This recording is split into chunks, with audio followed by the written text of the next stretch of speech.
Bonjour, True Footy babies. Welcome back to True Footy Live. I'm joined by the chief baby, Joycelyn. Joycey, how are you? Welcome back to True Footy Live. G'day, Jesse. This is Clem Fandango. Can you hear me? Nice. Welcome, everyone. Let us know in the chat who you're tipping. Speaking of tipping, who are you tipping today, Joyce? I think this could be real close. I'm tipping Collingwood with my head. My heart says Sydney might do something special, but if I had to choose, I'd say Collingwood. Yeah, and you do have to choose, so we're holding you to that. I feel the same thing. I feel just a weird feeling about Sydney in this game. I thought they were quite not amazingly impressive against Melbourne, but considering the routes, I thought they showed some signs for sure. And it's not like Collingwood are not vulnerable at all. Excuse me. So I'll be impressed if Sydney go close, but I have a feeling they will. Play on Footy says Sydney by 5 points. Welcome, Play on Footy. 11 in the chat. Thanks, guys. Chuck a like on the stream as you come in if you don't mind. It would help me or help us in the algorithm, rather. I've got a funny feeling if Collingwood win, I'll be able to say, I tipped that. But if Sydney win, I'll be able to say I had a feeling that Sydney might win. Yeah, so we're perfectly placed here. So much hedging, yeah. It is just genuine feeling. Whereas last night, I would say with Richmond, I didn't really have a feeling they were going to win, and they got very close. Crisp comes out of the back half. Oh, intercept there. Do you have Heaney in your fantasy team, Joycey? I do not, but got potential for sure. I know you said you're more of a draft player. Do you play Classic? Still, we have a team? I have done a Classic team this year. I didn't put too much time into it, though. Like, I didn't really go on, all the traders' websites and the drafters stuff and look for who's the best kind of cash cows. I just kind of went off what I sort of knew.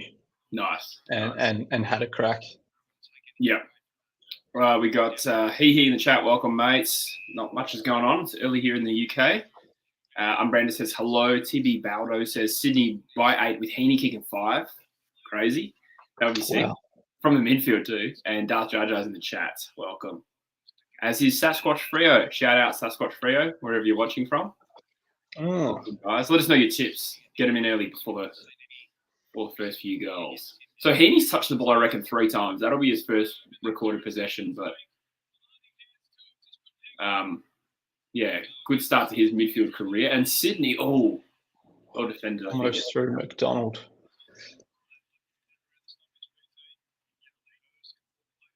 Yeah, I can't remember the margin I tipped. I tipped Collingwood by a couple goals, I reckon, if I had to guess. Yep.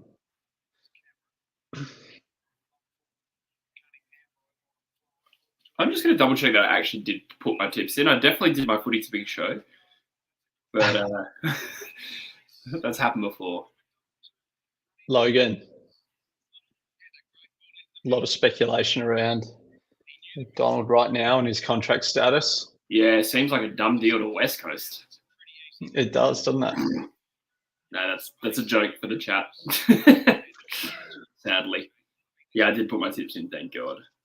Did you see on the traders with Cal Toomey and Riley Beveridge this week, they talked about Freo being into Errol Goulden. And you cannot help but wonder, is it a little bit of a play to, put a bit more cap pressure on them? So just to clarify, Matt, when I saw an article on AFL Zero Hangar saying that Toomey said that Fremantle should be interested in Goulden, did he definitely say they are interested? Yes. Yep. Okay. It was just the way the article was written. I was like, that's kind of a pointless claim, but okay. Assuming that's the case. With no sort of specific details. Yes. But he sort of heavily implied that we had either made an offer to him or were like trying to open discussions with him. Yeah, no, I take your point on the driving up the price thing as well, because like that was the theory that Sydney did that with Norton last year. Yeah. In order to create pressure to prize Jamara loose. Well, don't forget Warner. I think he's out of contract at the end of next year as well, and Yeah, from right. WA. True. Yes. So yeah, that could really cause him a little bit of hurt. A lot of funny buggers being played in the AFL contract scene. Sydney's at the centre of it all. That's interesting. Yeah, a few good WA targets over the next 12 months. Obviously, Tim English, Logan McDonald, Cut Warner, like you said, and Sam Taylor, I think, free agent next year. Yeah. Oh, that is a brave pass. And when I say brave, I mean dumb as fuck. They were heavily outnumbered there. Jesse's Mo looking lush. Thank you, mate. Proper sausages and proper milk helping me out there. That's true. That is all I eat and drink. Sausages and milk. Heaney has started like a house on fire. Shout out Pommy and Oz, by the way. I was on the podcast yesterday, so get around that episode for those who didn't see it, and his channel. Graz is a fan of the haircut, I can see. I can see that. Yeah. Thanks, Graz. He's a closet West Coast fan and a closet mustache fan. Oh, haircut fan, damn it. Pat Gaz says that was one of the worst kicks I've seen in my life. Yeah, it was the decision that I had an issue with there. But I tell you what, I did notice Heaney, a little bit of a stiff arm before on someone. He has been very prominent. I did sort of back him in for like an improved year, but I was thinking as a forward. He's looking very good as a mid. And just whilst I remember a shout out to Pommy, I did comment in the group chat, Jesse, but yeah, I thought that was a great podcast between you guys. Yeah, thoroughly enjoyed it. So anyone that hasn't watched that one yet, I would definitely recommend. Yeah, thanks, man. Give it a listen. Yeah, Pommy's great. I think I said yesterday, I was like, I kind of just uploaded it without editing it because I didn't think it needed an edit. So I didn't really remember the chat. And then I actually watched it again last night and it was really good. It's quite rare, like, in footy that we hear, those different stories about fans because so many fans are just Australian. It's like, why do you go for Collingwood? Because my dad did. Yeah. But it's nice to actually hear about, someone who's kind of grown up somewhere else, come to Australia and then grown to love the game. 100%. And then gone on to make content about it. Yeah, that's pretty awesome. He also said it's one of the best pods. Thanks, mate. I definitely didn't carry you, Pom. I think you carried me. I actually think, not to make this about me, but when I was sitting there asking the questions, I was like, I'm rusty as fuck. So, but I think Pom had some really good insights throughout, so it made it easy for me.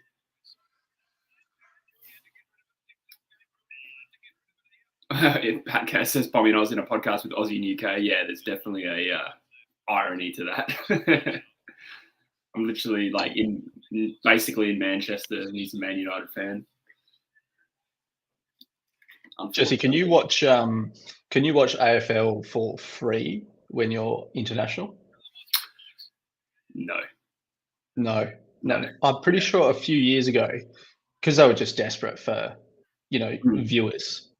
They made like those live passes just free for anyone outside of Australia. Wow. Sydney have just kicked a goal on that. This is all one-way traffic so far. Warner. That's a great finish. Was a great goal. That must have been like in the years that I'd lived in Australia, which is unfortunate because I'm sure my parents paid for whatever we used to watch it. I think it was Watch AFL. Yeah. Okay. Yeah.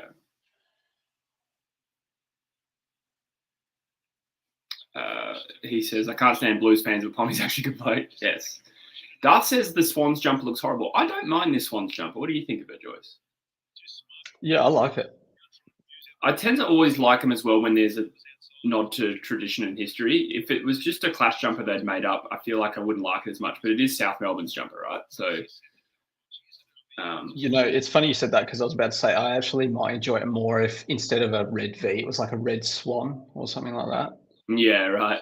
Wait, isn't that the normal jumper? Oh, that's the Opera House, isn't it? I think the normal one's like predominantly red with like a little bit of white, right? I think if it is, I think it's 50-50. I think it's just like it's almost like a V if you picture like a Melbourne V, maybe a little bit bigger, and then the edge of the V is the Opera House. But yeah, either way. I mean, as far as they could easily just be wearing their normal jumper here, though. I don't know why they're not. But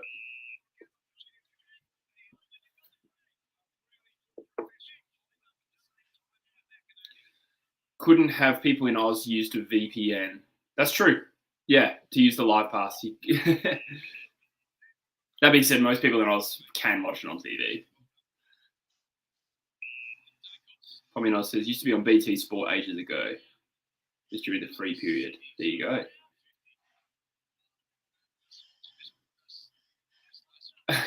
Watching it at a nightclub. I'll post a nightclub. I was going to say, Australian sports on the in London nightclubs. Or Dacos goes bang. That's big. That was a good goal. You know, the GOAT.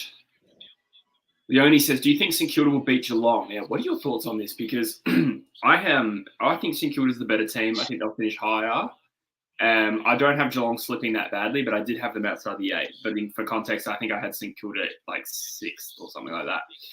But GMHBA, I just like with Geelong, I feel like I'll trust them until proven otherwise. That's how I'm starting the year. At GMHBA, I think they'll be tough. What are your thoughts? Tough, very tough one. I like St Kilda, actually. I'm inclined to tip St Kilda. Having said that, I think people have written off Geelong much too quickly. If this game is at Marvel, I'd be tipping St Kilda. Yeah. I'm just still wary about early season Geelong. I think they've got Guthrie out, which is a big blow. He was a big loss last year, and he's going to be out for like 6 to 8 weeks or something like that, I think. So that's a bit of a level up, but I can't tip against Geelong until they prove to me they're not good. Tommy Oz says a question for Aussies from a pond mind. Why don't we have Melbourne Guernseys like UK away shirts? Are always mental and different. I've long been an advocate for keeping your home kit pretty traditional every year. But I would love to see the away kits change more in the AFL, like the Premier League. Like, there's no reason not to do it. It's just an away kit. I remember you saying that. We used to have these conversations back in the day. As side bottom kicks a good goal, Collingwood have responded and hit the front. I might actually. It's not side bottom. Yeah, dude, wasn't it? Pretty sure it was Bobby Hill. Oh, they look exactly the same, man. Forgive me. I really did think that was side bottom. What the hell? You thought the bleached hair was like balding. That is a weird mistake to make. I'll just pop the score up here. Sorry, I interrupted you there. No, that's all right. I don't know if you. Oh, yeah, you did sort of. That's all right. No, I was going to say the thing is, like, I just feel like there's been so many horrific AFL jumpers that I didn't like. I got to say, like, I don't really have a strong argument against it. But one thing that kind of annoyed me was, like, I liked Liverpool because when I first started supporting them, they wore red at home, and then I think they wore yellow away, and then their third kit might have been like white and black shorts, and that was kind of just how I associated Liverpool. But so like 10 years later, they're wearing like a fully purple alternate kit, and then there was a bright orange one, and I was just like, it doesn't feel like I'm watching Liverpool. So that is an extreme example. It's not like Collingwood would have like a purple alternate kit. That would be a problem because especially if they play Freo. But yeah, I just think back on like West Coast's experiments with like away kits and third kits and clash kits, and I just think, God, they do not age well. So I just like seeing my team in blue and gold. That's all I really care about. But that's just personal preference. Geez, Heaney's had a hot start here. He has. Heaney, meeny, miny, mo. This to the left. That was some real BT commentary. Forgive me. Yeah, that's fair enough. I mean, I'd advocate for 3 kits, but I don't think we play enough games to have 3 kits because then you just end up playing like only 7 games in each kit kind of thing. There's money to be You know made, so I something? think it will happen eventually. At least there'll be a phase and then they'll revert back. I reckon that's what happens. You know something? It's a bit weird. I just love the really bad, horrible kits. Like I enjoy them. Like something about You go for free Freo's like early kits, like especially the one that's like just green and purple with the white anchor, now. or the one with the anchor like on the angle with like the 3D graphic. Yes. They're Yes. just so bad that I kind of love them. If that Yeah. makes sense, they feel very Fremantle, and I feel like very, That's fair. I don't know, Like, tribalistic about those Guernseys, even though I know that they're shocking. yeah, it is distinctly unique to Fremantle as well, that style. Yeah. So I can understand why you have like a really positive association with it. But I really don't like our Soaring Eagle one now. That was the one that was a home jumper during the 06 period. It's like an eagle like going like that, and it's the shape of the state of WA. I just don't think it looks good anymore. I just don't put us in anything under the wings.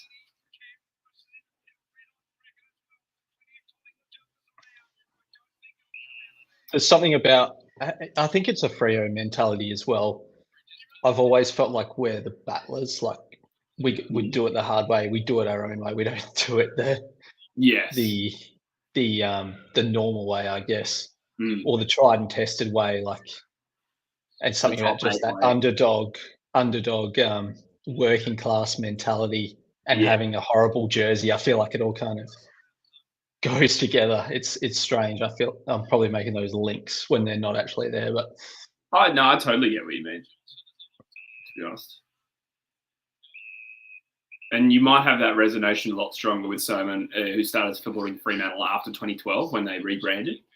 yeah, They might not understand what you're talking about there, but I do get what you mean. like only Fremantle would choose a Russian fable, like rhyme as a club theme song template.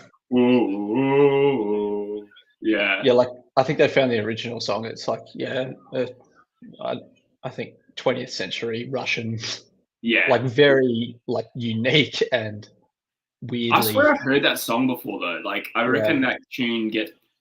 I want to say Pirates of the Caribbean, but I could be making that up. But I feel like it's been like in movies before. There's a bit of that to it. Yeah. Yeah. I actually, unpopular opinion, I don't mind Freo's song.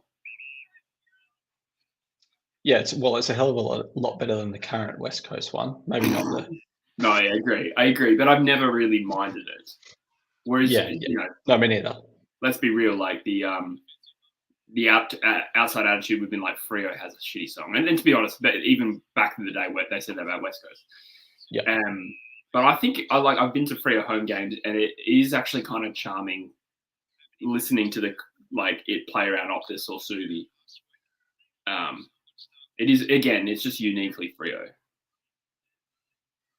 I love the GWS songs, like far and away the best song, right? Yeah, I mean, I don't know if it's my favorite, but it is good.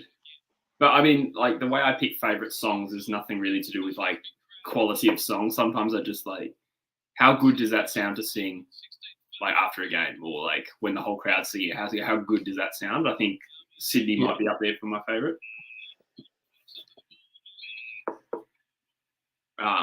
And that's why West Coast, the original, and Fremantle don't rank low for me, even though they're bad songs, really. I think every song is kind of charming in their own way, to be honest. Oh, he says the North Orange Jumper is a classic. I didn't know about that one. I think that was before my time. Oh my god! That was like Wayne Carey. That was so bad. Again, so bad that I love it. Like, they should bring it back. Hawthorn have probably the worst one I've ever seen. That was like that blue and that was pretty bad. I think Carlton had a yellow one as well. Oh yeah. Third is St Kilda. A little bit later, I think, or maybe it was around the same time. St Kilda's pre-season one was pretty average. I think they had a weird one. It is stupid. Weird. It is. It's like you can't wear that in a normal game, like seriously. But I actually think it kind of looks kind of dope in the right context, pre-season game. I'd like to know Pommy in Oz's thoughts on all the players wearing like singlets as well. Like, why not just shirts? I mean, it makes sense. Like, it's actually easier for them to run, It's harder sexier. to get tackled. But I could imagine coming in as like an international, you'd be like, why are they playing in tiny shorts and singlets? Well, I think rugby shorts are similar size, right? Yeah, true. They would just get pulled down way too much if they were any longer. So I think the shorts make sense. I suppose you can make the same case for singlets. Like in rugby, they wear shirts. Maybe it's a little bit less constricting in the arms, but I actually don't even know if that's true. It's probably about the same. Gee, Sydney look really good here, don't they? Tommy's got the grey Carlton one. I don't remember the grey one, but I tell you what, Port Adelaide's grey jumper is the worst in the AFL. Holy shit. It actually makes me angry. Here we go, Carlton inside 50. Side bottom. What about the Port one that was like all teal and then it just had like the kind of lightning across it? That's quite old like as well. That. Yeah. I think it's pretty non-traditional, but again, that's a little tricky because that was like when I first started watching AFL, so I kind of associated that as one of Port's jumpers rather than a shitty experiment. Does that make sense? Yes, it does. That's a big goal. Great goal. Sydney have been on top. Matt is just asked me a couple of questions about getting into StreamYard. I'm not sure 100% what you mean by that. I mean, just type in StreamYard and log in. That's literally, it's just an in-browser thing. I'm confused. Forgive me. I'm not being a smart ass. I'm not sure about the question.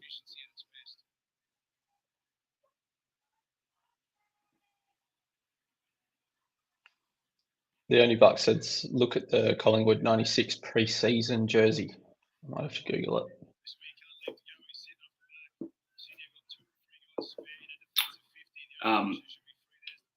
I have a real gripe as well with teams wearing clashes in grand finals, and I realise that's not entirely their decision, or at all of the decision perhaps. But one thing that irked me, like I can understand Richmond wearing yellow against Adelaide, even though I thought it looked gross. I can understand the clash there, but GWS wearing their white clash with just an orange G against Richmond, that was silly because 12 months prior, or 2 years prior, they played in a prelim and they wore their normal jumper.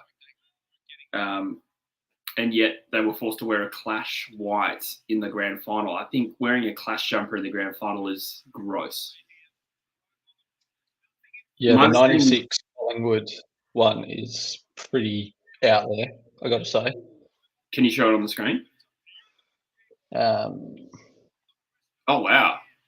Jeez. Man, it's kind of weird. Isn't it weird how jacked the bird is? Yeah. I think Stephen Dank was working there at that point.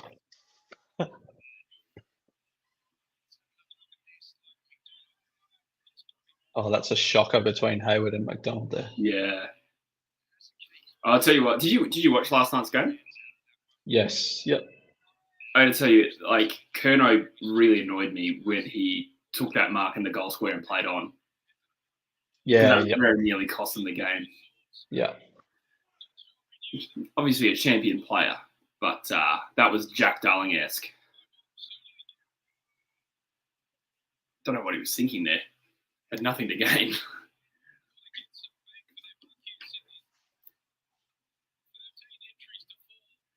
It was, I thought, yeah, like Richmond looked like a different side with especially with Tom Lynch. I think structurally he just adds so much to the game. He only kicked 2 goals, but he rarely gets beaten like in a contest. Rarely. Noah Bolter was unreal too. Like playing both. Yeah, he was. 3 goals, 20 touches, like far out. Yeah. Oh, geez. Sydney left a few goals on the board. Absolutely. 1 goal 6. I'll update the score. Sorry, got a bit slack. Yeah, fair play to Richmond. I put them low in my predictions, on the basis that I didn't have faith that they'd be able to cope with like things like injuries. I think their list is good top end, really shallow. Then like Prestia goes down, Gibkiss does an ACL. Tyler Young, I think, was it a concussion or something? Can't remember. And then, Dusty didn't play round one, and obviously they didn't go well in round one. But shit, I was impressed at the fact that they're playing as well as they are. Yeah, I agree. Gee, that was a great grab from Amati. It was, If yeah. you saw that? Yeah. Yeah, Mackay's also been really good this season so far, as he says. Brody Kemp as well, Jason points out. Yeah, I know Kemp do a couple of good things. I kind of only really watched the second half. I need to catch up on it. One's closed within one.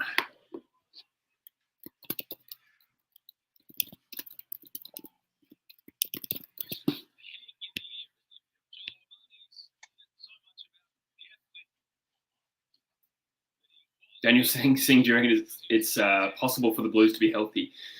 Yeah, they come into the season with a few minor injuries. I don't know when Wiedering's back. He did his calf like months ago. Yeah, I'm not sure about that one. But yeah, it's not just him. I mean, there's like Owies was coming back. Forgive me, I'm not sure like exactly like if any of those played yesterday. Or maybe I'll have a quick look. But I did know that they came in with like a bunch of different injuries. Gee, that's a great tap and roving from Dacos. And a great kick. Wow. We've become accustomed to that. Oh, Johnson. A lot of hype about Johnson in the strip club. With him like coming in to replace Dan McStay from Collingwood fans. I've been assured they're in good hands. Interesting. Yeah. He's always looked to me like got real potential, but just hasn't quite clicked yet. He feels like a very almost player. I mean, he is still inexperienced. He's not young, but he's inexperienced, and that will take time. It reminds me of like Josh Hill was a bit like this for us, and even Callum Sinclair, just like get to the right spots, fly high for the mark, look spectacular, get but not hands on it. Yeah. I mean, yeah, I'm being really harsh there on Johnson, but I feel like so far it's been an almost season from what I've seen. Do you remember that game last year where he gave like a pretend to sell the candy to like the crowd, and he ran down the wing, and then like his pants, someone tackled him, and his pants fell off or something. Vaguely remember that. It was pretty funny. I butchered the explanation, but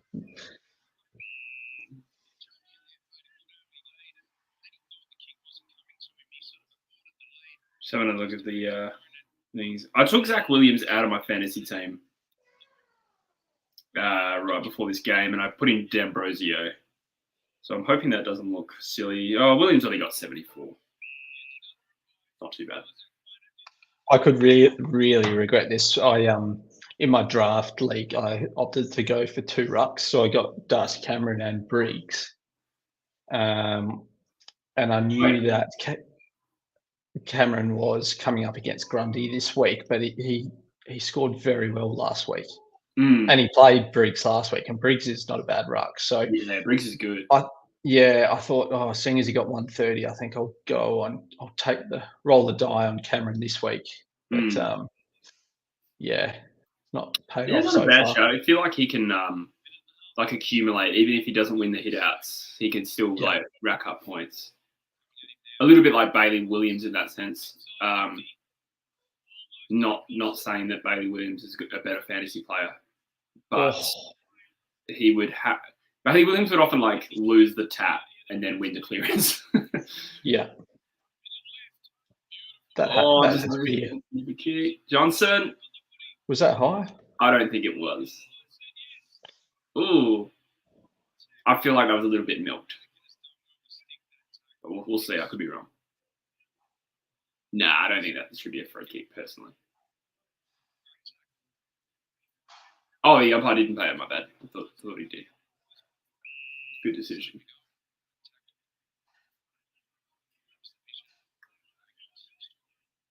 Oh, it wasn't the VFL. Actually, yeah, that rings a bell. Yeah. That is hilarious. I do remember that now. Yeah, once you said VFL, it triggered something for me.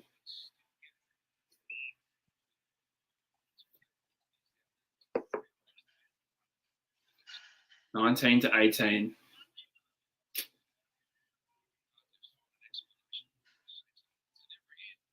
have a look at the stats. I don't know who I've got playing in this game. I keep going back to fantasy, even though I'm not a massive fantasy player or a fantasy content creator, but I can't help but be invested. 25 seconds left for me. What's Heaney on? 19. He's only had 4 touches, Heaney, but I feel like I've seen him a lot more than that. Yeah, definitely. I agree. I think he had a lot of like hardball gets that probably didn't count as disposals, or at least a few.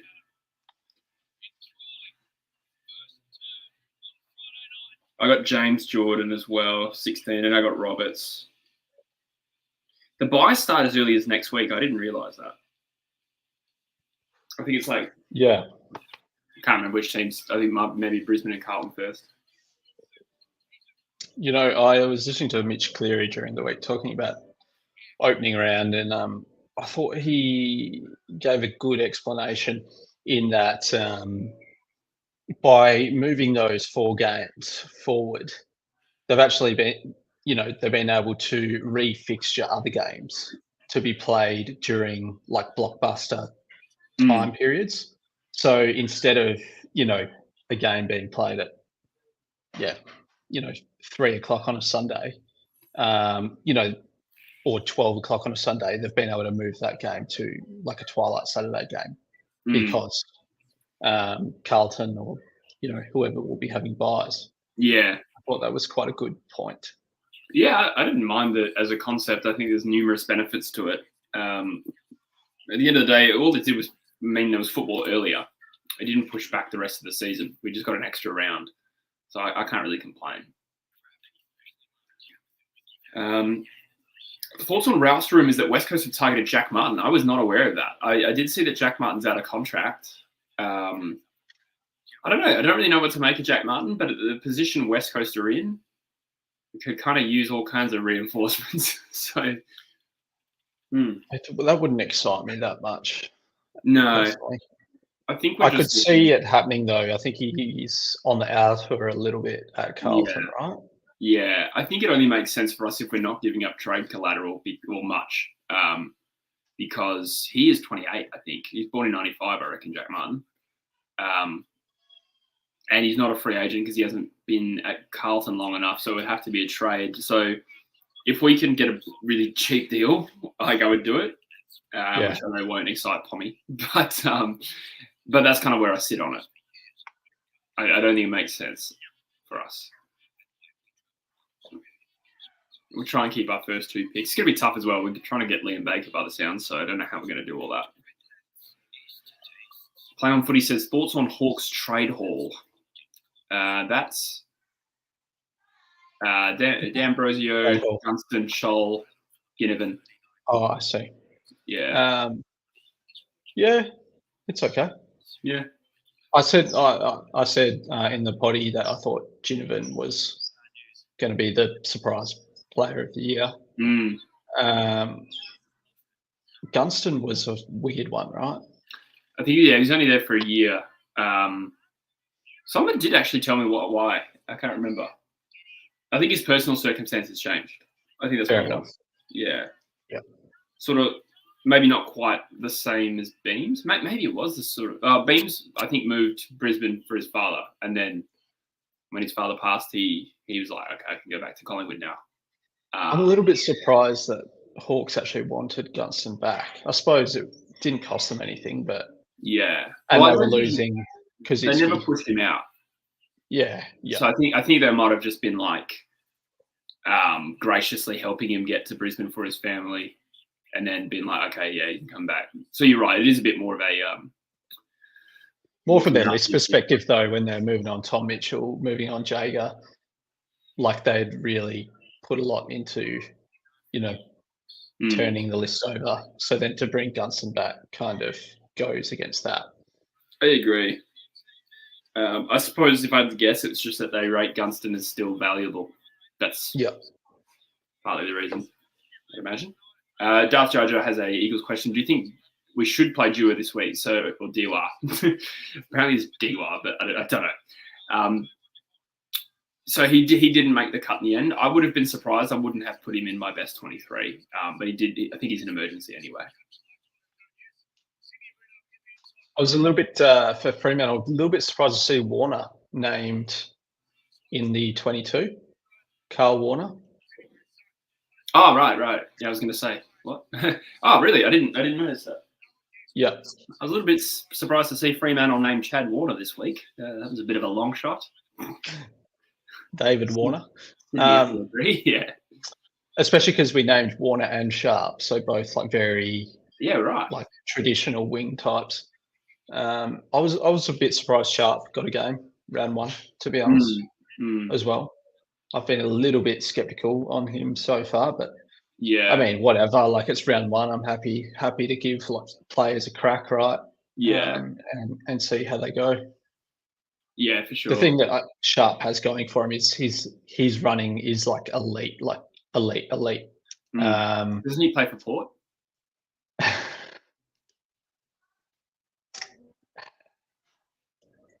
Don't let that hang. Continue. Nah. So I don't know. I think he has the tools. Yes. To be very good if he can get the ball, basically. Yeah, I think he just needs to play in a functioning system. So I presume they see him contributing something to Fremantle's mix outside of just being like a gun player. Like he might just be able to play a specific role and do well. Katy Perry for the 2024 Grand Final entertainment is that's what Leonie is saying, that she's heard that. Interesting. Gross. You're a big Katy Perry man. Not the music though. Does it look like it?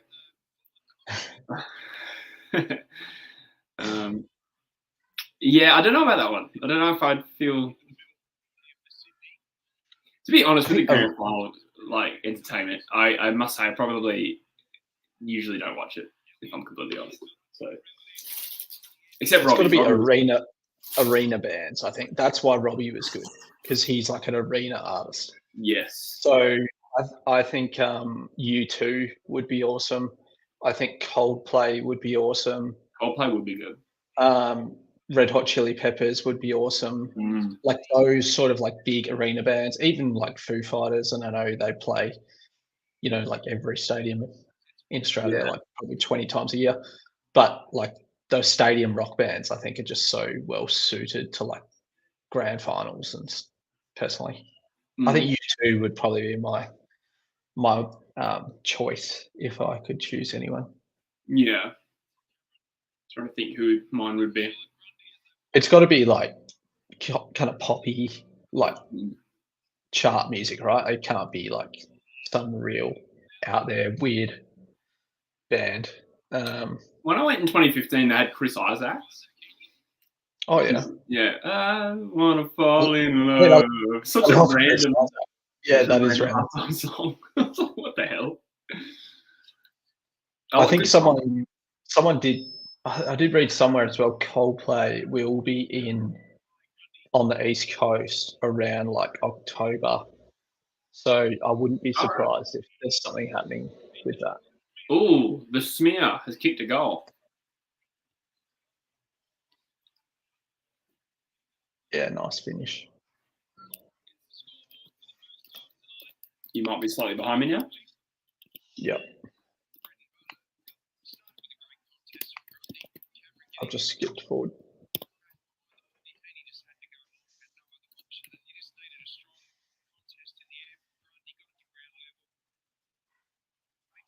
Man, that coffee went down way too quickly. I'm a coffee fiend these days. Yeah, same. People I do saying love Aerosmith, Guns N' Aerosmith's Roses. a good one. Guns N' Roses. Not a huge fan of Guns N' Roses, but Sweet Child of Mine could go down nicely. Oh, I'm God. not a big fan either, but I do think they'd be the again like the right sort of artist. Mm. Yeah. Kylie Minogue's a decent shout. I love Kylie Minogue. I've been going through a weird Kylie phase at the moment. Yeah, I like Kylie. Yeah. I'm just so bored of my own music. Well, not my own music, but my usual music, like at the gym. That I just started delving into like 80s and 90s, like hip hop or pop. A lot of like 80s dance anthems when I hit the gym. And it's funny because I look at, sometimes I catch myself in the mirror and I get real resting bitch face when I'm at the gym. And I just kind of look like I'm trying to be tough. But really, I'm just thinking, and I always laugh if somebody could hear what I'm listening to. And it's la la la Yeah. la la, or a bit of Blondie. Oh, I love Blondie. That'd be a good one. Yeah, just kind of sick of my usual music, so a little bit of the Sugar Hill Gang. Elton John would be a good one. Yeah, he'd be awesome. Kylie's an honorary bomb. A lot of our like famous Australians are actually like English. Yeah. Except her, she just lived there, I think. But especially a lot of musicians, I think, like Aussie. Oh my God, how did he stuff that up? I'm really been frothing Tim Minchin lately. Yeah, he's okay. Yeah. I just never. Oh my God, yeah. I think you're ahead of me now. Yeah. I really didn't really know anything about Tim Minchin. The only thing I'd seen of him was that UWA graduation speech he had. Yeah. He's pretty clever. Smart Yeah, guy. I watched that like years ago, and I remember it really resonated with me. And then I kind of forgot about him, and then I saw him in a TV show, and I was like, "This guy's interesting. He's a bit like a more chill Aussie Russell Brand." Yeah.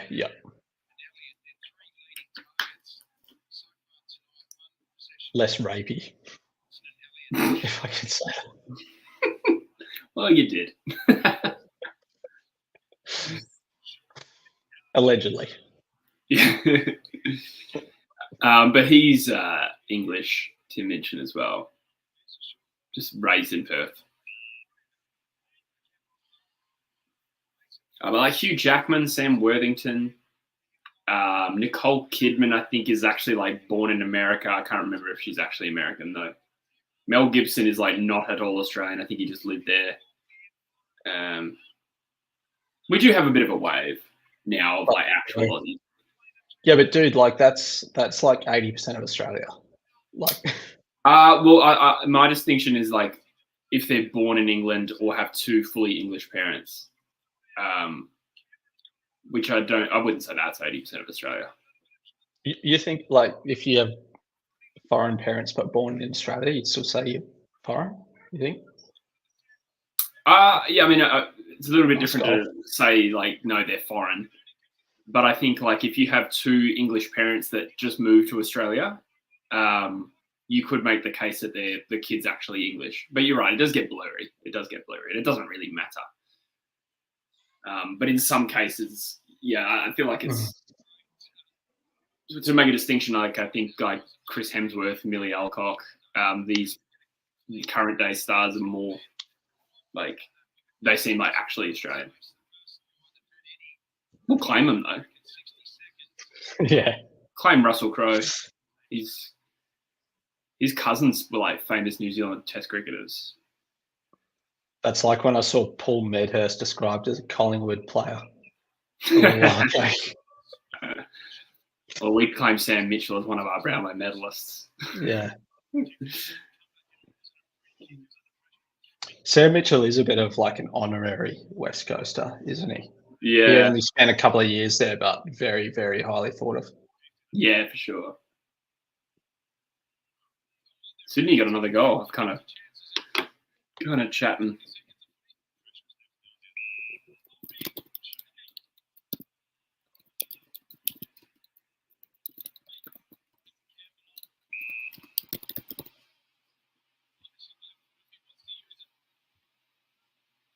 Nicole Kidman is American. Yeah, I think she's born in Hawaii. I'm not too sure, like, what her parents are.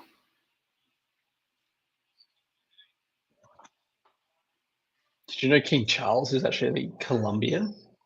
That was a weird one. Yeah. It is actually kind of cool, like, learning about AFL players who have interesting heritages that you didn't know. Like, the Scott brothers are part Samoan. That's not bullshit, by the way.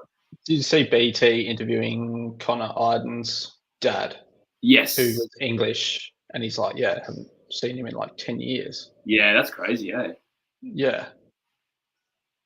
I did see that. Andrew Embley was Burmese. That was another one. That's kind of cool. Are the Kerrs Sri Lankan or Indian, I think? Anglo-Indian. Their father, Roger was Anglo-Indian, which I think means part English, part Indian. Anglo-Saxon. And I think Hewitt is also part Indian for us now. All right. So we've got a good strike rate, I reckon, with part Indian West Coast players. It's generally good players. I think that's 2 out of 2. I don't know if there's any more. What happened to Australian footballers? Viduka, Kuhl, Schwarzer used to have some quality ones. That's a good point. We haven't really produced any individual talents for a while in the men's team. Speaking of like non-Australians, I think majority of that 06 like side were again borderline Croatian Aussie. Australians? Yeah, like a lot of Eastern Europeans. Hey. Yes, yeah. Is that not still kind of the case though? With the It is, yeah. Yeah. It is. I think more and more Aussies though are like coming through now. Yeah. Logan, nice pick up and goal. And this it's getting a little worrying for the Pies. I like it.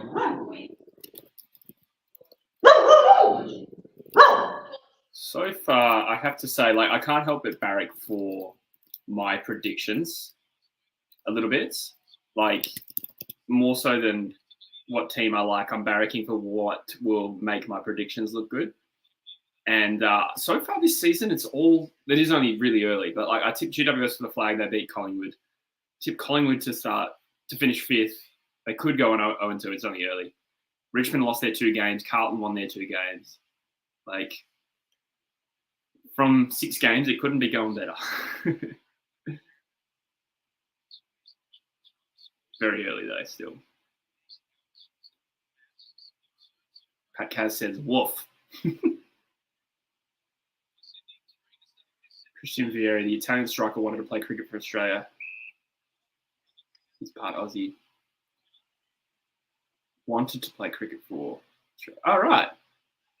Huh, there you go. That took me a second to process. I don't know why. I've seen the Italians cricket team play in Abu Dhabi. There was like the World T20 qualifiers in Abu Dhabi. So it was all like Uganda versus Italy versus America versus Kenya. That was cool. Like I literally started just like watching from the boundary line and like mixing with the Ugandan team. It was so funny. But Michael Devenuto was opening the batting for Italy. Obviously, like I think he was a Test cricketer for Australia. Definitely played ODIs a little bit before my time. Eli says I tipped Collingwood to win this game. Yeah, Eli. Yeah, I did. I'm more thinking my ladder prediction rather than my tipping.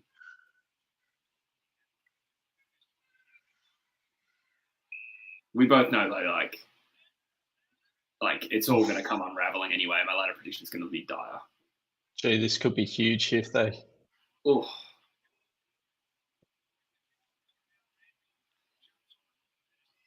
One area Warner is really good at is on that transition, I think. Oh yeah. Logan for his second, bang, add another 100K to the contract there.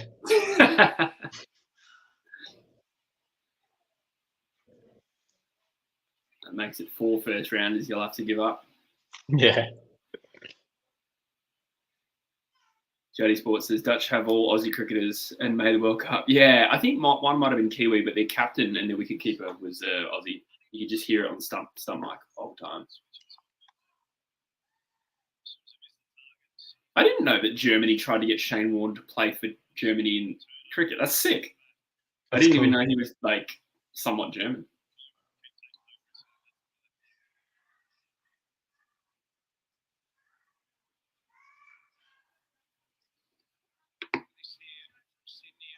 The only reckon Oliver won't be at Melbourne next year. Interesting claim, yeah, maybe. Clayton Oliver. Yeah. No, Damien Oliver. I don't reckon he'll be on the list. I could see it, to be honest. Yeah. That wouldn't shock me. I feel like that would be devastating for Melbourne. Like from a playing list point of view. Like I feel like if Melbourne don't like make a good shake of it this year, then yeah, it might be time to start building towards the next phase. Yeah.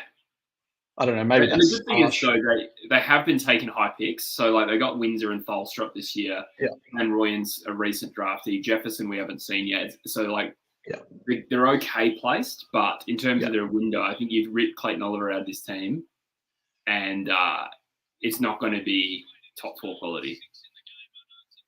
Gee, this would be big. Gee whiz. Well, I tipped the Sydney GWS Grand Final, so cancel the season now and just let me get me predictions right. Even though you can't tip Collingwood. Yeah, they're not a tip. Not a tip. The latter prediction I care about, bro. That's what she said. There is absolutely no guarantee Sydney even wins this game. Collingwood are like the best comeback team in the comp, so I won't get ahead of myself. But really, really good start from Sydney.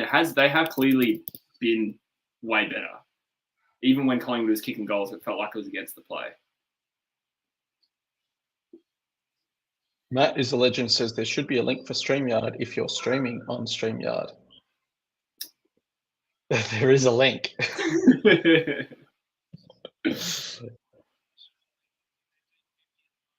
Pomino says Warnie's grandma is German. His nana, but ICC isn't like FIFA. Grandparents count in football, but not in cricket. Gotcha. I would have thought they'd be way more relaxed in cricket. Especially if he was retired, like it would actually be just fun, wouldn't it? Like, why not? It's good for the game if like Australian or English stars go play for like Papua New Guinea. Ryan Campbell played for Hong Kong, I think. Yeah, they should do like what they do in the under 21s in the Premier League, where they just so in the under 21s of the Premier League, I think you're allowed to play like one player over 21. So, for example, Jay Spearing, who's like 38, just played for the Liverpool under 21s. But Jose Enrique, I reckon, might have copped a few caps for him. It'd be cool if each cricket team who was below like a certain ranking point was allowed one like international import to play for their country or something. Chris Gale. Yeah. That would be cool though. It would only be good for the game, although the people that would be pissed off would be the players in the opposition teams who are like, well, we should be better than Papua New Guinea, but they've got fucking Chris Gale now. Yeah, but I mean, Gale's always, if he's in his prime, he's always going to play for his home country, right? So it's like you're getting a 40-year-old Chris Gale. Yeah, true. And even he would still probably get contracts in T20 leagues that pay more. Don't blush, baby. Liam Plunkett playing for the US. That's interesting. He's not too far removed. I'm excited for the T20 World Cup in America. I'm going to America in 3 weeks. Oh, nice. Yeah. Juddy Sports said Oliver tried to join Carlton 3 years ago, but D's wanted too much in return. Yes, I did. You did hear a few whispers about that. A few years ago, I don't remember that. Yeah. Last year.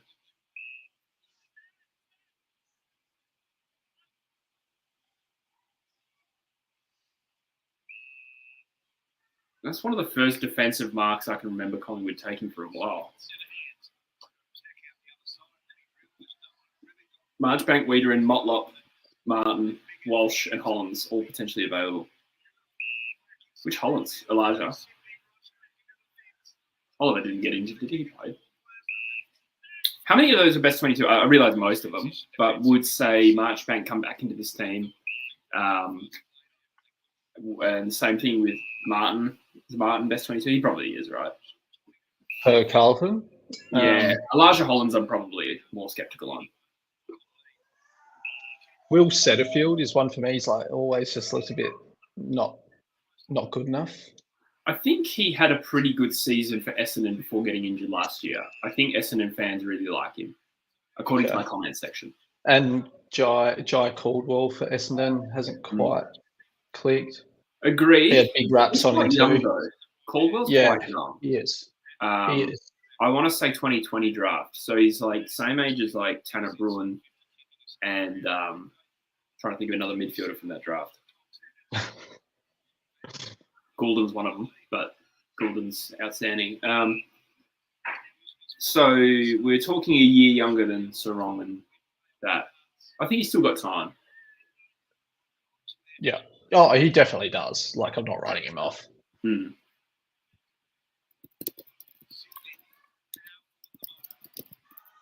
I think it's a big Parrish out is a huge blow for Bombers. I really rate Parrish as a player. Yeah, good player. I agree.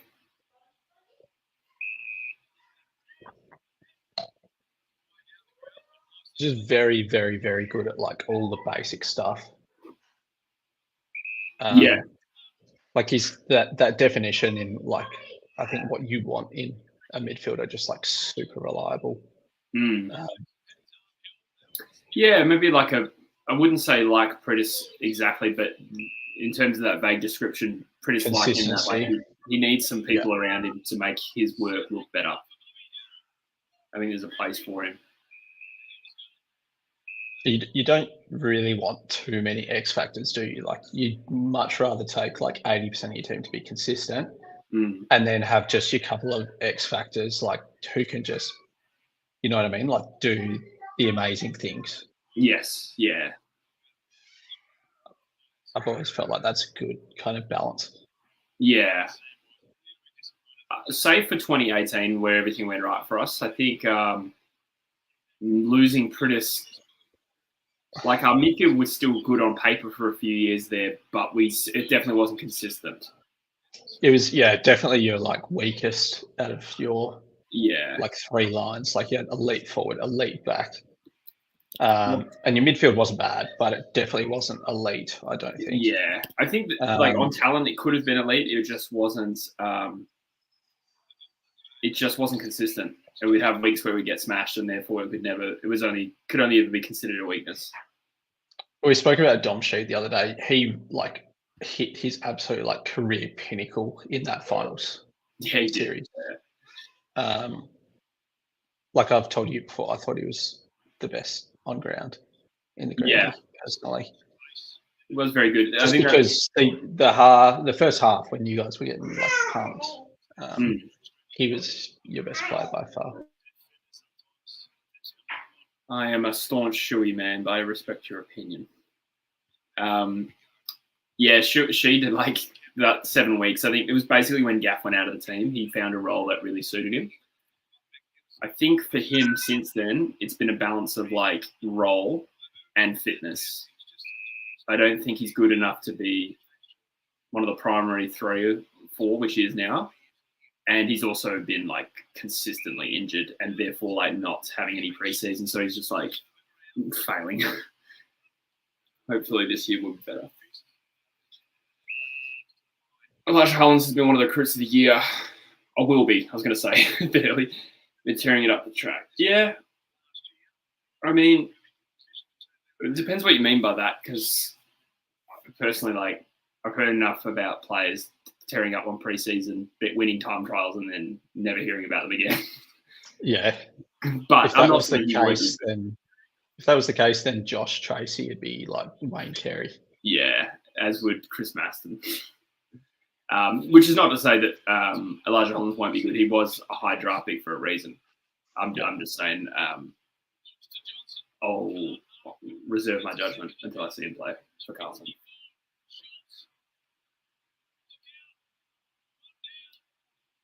Where's Schultz MIA? I haven't even seen Schultz yet. I did see statistically, he's off big time.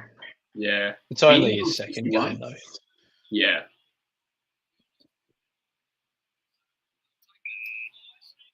He's also a small forward. If they do go missing, it's okay. Pommy and Oz wants to know, this is a big question, who's the most underrated player of all time? Luke Shuey. Nah. I don't know. Let's try and throw out some names. Try and think of some names. Josh Thurgood. Speaking of Schultz, bang. Yeah, I guess to imply underrated kind of, I don't know, could possibly mean that you or I think they're okay, but let me have a think. Exactly. It depends on perception. And it depends on perception and us correctly gauging the perception. We might say this guy's really overrated, but people might not actually rate him. It's just that we think they do. And underrated could be as well, like everyone recognises them as being a good player, but you think they're elite. Or it could be, no one ever speaks about them. And you think they're average sort of thing. Yes. So, yeah. I mean, I've spoken to you about this before. I feel like Ackermanis doesn't get the respect he deserves. I think he was like so electric. I think he was the best of that Brisbane goals. I think the most talented. Yeah. Yeah. I really think he was personally. I mean, the good thing about that Brisbane team is they were so well balanced, right? Boss was such a bull. Black was that like Mr. Consistent, smooth class guy we always talk about. And then Ackermanis was like the X factor guy to pull the rabbit out of the hat. That's true. I'm trying to think who else was good midfielders for them. Like Nigel Lappin was in that team. It's fading out for 20 years. Fading. I mean, those like that in terms of starting four, right? That is right. Yes, definitely. Key backs, Mal Michael, and I keep going to Daniel Merritt, but that was like 10 years later. Up there. Oh, I think you cut out for a second. Who'd you say?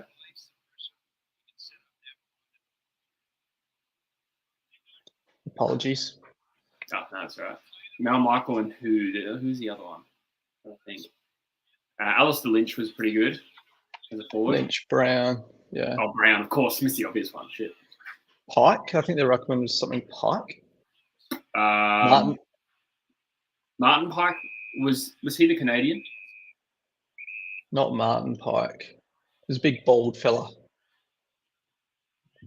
I also had who was the little guy that wore the helmet as well?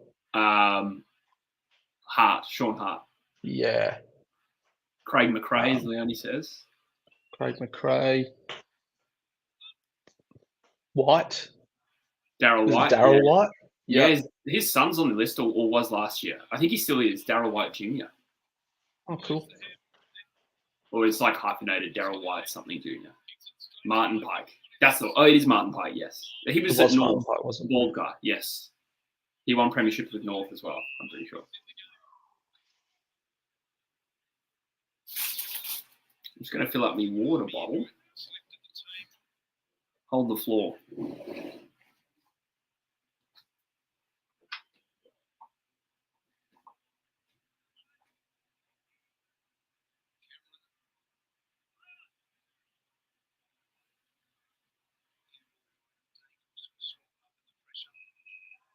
Get back to the chat. Leonie Buck says Stephen Baker. I hope you're not talking about underrated players when you say Baker.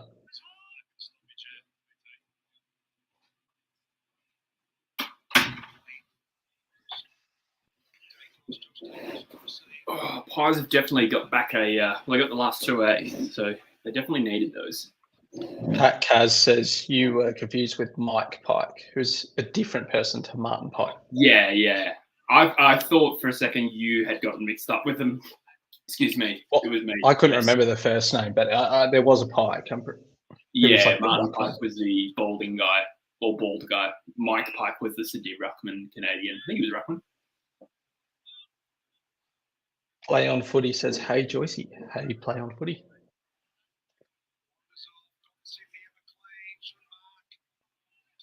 Tommy Inos says, okay, the ultimate bar debate question, best player in the league, criteria.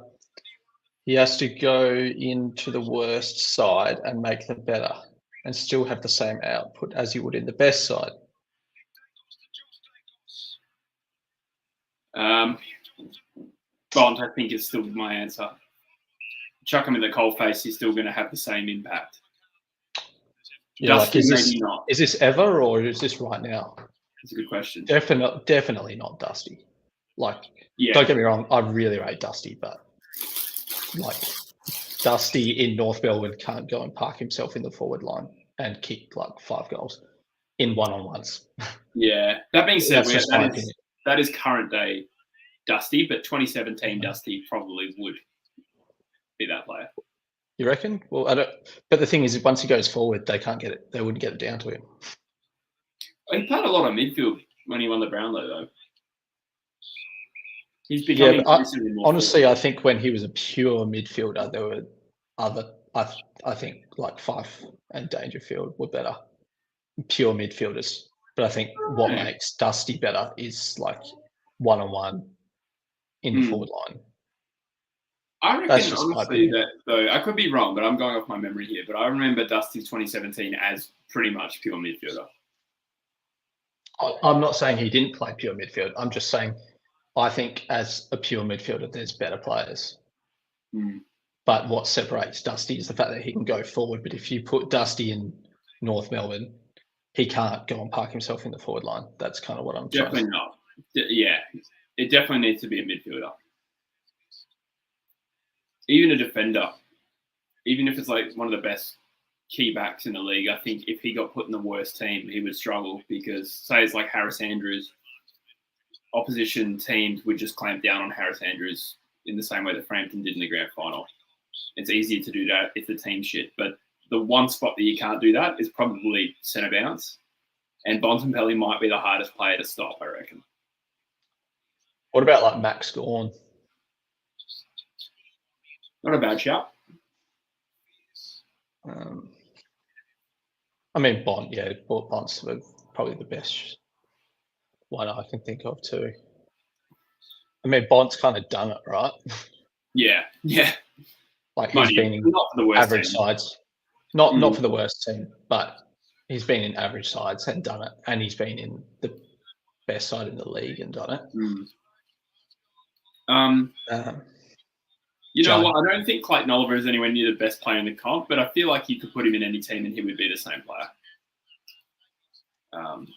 Not sure about Petrarca, even though I think Petrarca's better. I don't know how he would go if the test is playing for a bottom side. Gary Ablett Jr. as well. He did it. Right. Yeah, for sure. Scott Fulton.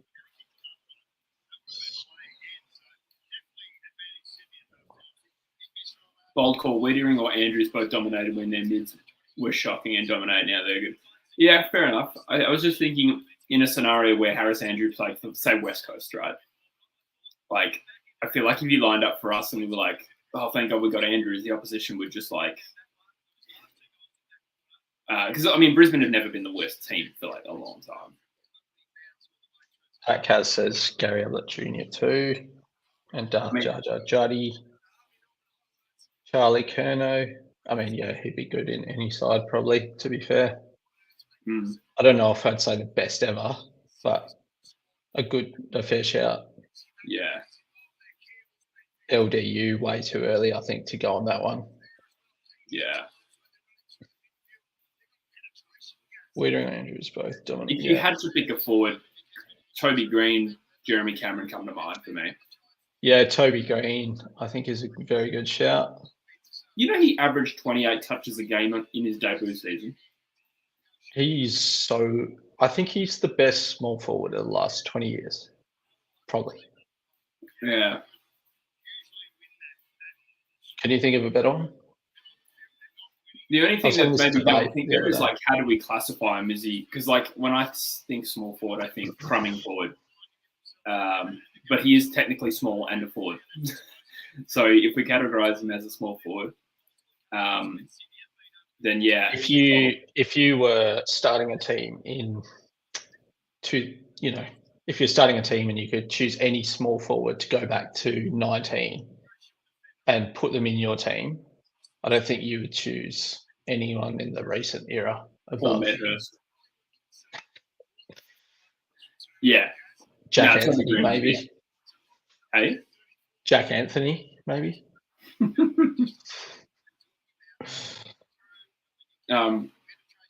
Toby Green, Charlie Cameron, Stephen Milne. Those are the three that come to mind. Charlie Cameron, jeez. Charlie Cameron's been statistically the best, I think. He's kicked 55 plus for the last 4 years and been one of the best tacklers inside 50. I think, like, as far as the role goes, he's nailed it for a long time and consistently. So I think outside of Toby Green, I don't think there's another small forward that comes close, to be honest. I do feel like we have this new wave of small forwards that are about to explode, like the Pickett's, the Rankins, the Waitmans. Like, these guys are already close and they're about to blow out. I really like Cody Waitman. Hey, I've seen some really good games from him, I think. I think he's very dynamic and he's quite a good mark for a small forward as well. Agreed. I don't know about like, but I rate him. I'm just going to grab me charger. Easy. I forgot about Cyril Rioli, actually. Shit. And Eddie Betts. Okay. Yeah, okay, forgive me. That was just my brain not working. Betts. How the hell did I forget that? Why did my mind go straight to Stephen Milne? Stephen Milne was definitely one of the best, though, to be fair. Didak's a good shout. Was he surely a small forward? I don't remember. I kind of think of him more as like a forward midfielder. I'll try and find his stats, like see how many goals he actually kicked.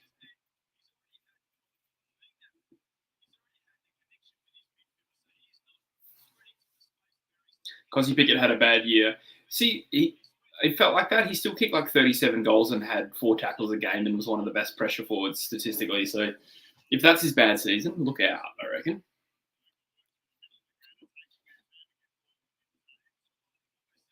Philippou, I think, will end up more of a midfielder, personally. Jesse Motlop is another good shout, though, as part of that next wave of smalls. I didn't even name them all. There's got to be more than that. Nick Watson, you could say, he's obviously probably the generation behind, but looking up how many goals Alan Didak used to kick.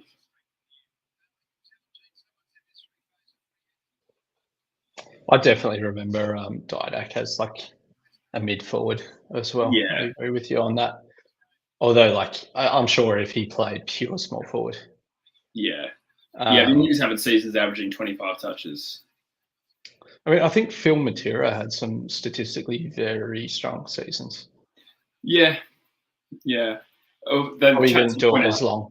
The chat pointed out we missed bloody Cyril Rioli and Eddie Betts in this conversation, which is definitely worth it. Yeah. I mean, yeah. With how Rioli's stats were decent, I don't think they are as good as the best guys, though, are they? It depends, though, because like it's little apples and oranges. He definitely didn't kick as many goals, but he was better downfield than say a Betts. You're right. It's not all about stats. Yeah, there's probably never been a better player to watch. I don't think.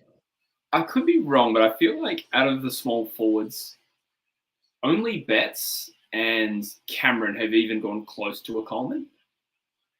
Oh, unless you include Green, I suppose you could. But like when I say close, I mean top 5. Like I feel like Betts did it. I think he kicked like 70 odd goals one year. And that is kind of rare. Usually you should be pretty happy with like 45, I reckon, from a small. Maybe I'm wrong. Darren Jarman, I hear very good things, but it's a bit before my time. Yeah, that's very true. Same. Dermy's got the wig back on. Dermy kind of gives me Lucius Malfoy vibes a little bit. Yeah, I think I was about to bring that up because we had a conversation about like AFL figures cast in Harry Potter, and we said some of them were shockers. Yeah, there were. Who else was there? What was the Billy Brownless one again? That that was a really good one from Busher. I can't remember. Someone from the ministry. Some like real ambiguous like ministry, like pompous. I think I said Trevor Nisbet was Cornelius Fudge. That was another good one. That's a good one. Yeah. Fuck. I can't be bothered scrolling up because it would be too far back. But we had like a Malfoy in there. I think it said Nat Fife was called Matt McClagan.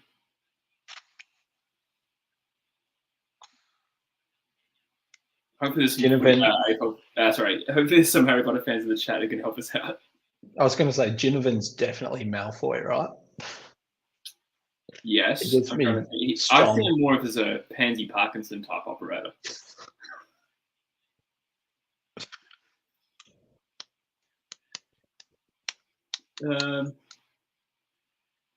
Who'd be Neville? Like, probably Darling or Taberner. Not a bad shout. Clumsy, but both valuable on their day.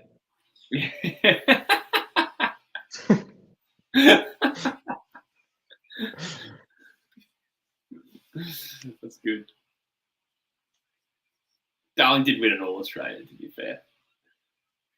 Oh yeah, I rate Darling. You know that. You know I do. Yeah, no, the jokes are there to be made. I liked it. Gregory Goyle as Sean Darcy. I like it. Gregory Goyle. I like how he used the full name. Clayton Oliver is Ron Weasley. Noah Long is Harry Potter. Yeah, I like that. Noah Long is Harry Potter, actually. Ginnivan could be Draco when he had his blonde hair era. Yeah, I reckon he's a good Draco. I feel like they were coming thick and fast, and now I'm struggling. Starting to run out of characters. AFL player had the best mullet. I'm going to say I did love Liam Duggins. He got so filthy, but it was iconic. That was probably my favourite one. I think Granger Barras has a really good one, or had a really good one. Really? Oh, yeah. So. Yeah. Like kind of reddy, browny. Like, I feel like I love to see a Ranger in a Hawthorn kit, right? Like, it just goes so well. There's been a few. The name's eluding me. I feel like... I mean, Thurgood's the obvious one, right? Yeah. I feel like there's somebody else there. Matt De Boer could be a Dementor. That's harsh. He sucked the life out of football. Who would Eddie Maguire be? He could be another Fudge. I was thinking, like Nesbitt's. Sorry.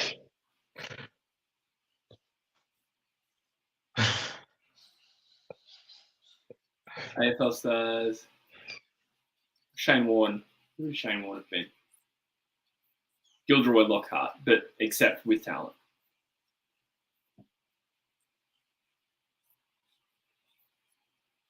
Didn't get rid of the abandoned banshee by smiling at him. No, just me. Cool. Will Harley Reid give us some mongrel spark for the Eagles? I hope so, mate. We need plenty of it. Jinby's got a bit of mongrel. Maynard is Snape, says play on footy. Don't mind that. I don't feel like he's smart enough to be Snape, though. Yeah. Or like cunning. But he definitely like gives he's like more Death like Eater vibes. yeah, I feel like he's more like an orc. He's maybe more of like a Fenrir greyback. Yes, I like that actually. I like that. Oh, there's got to be an obvious one for Stan Shunpike.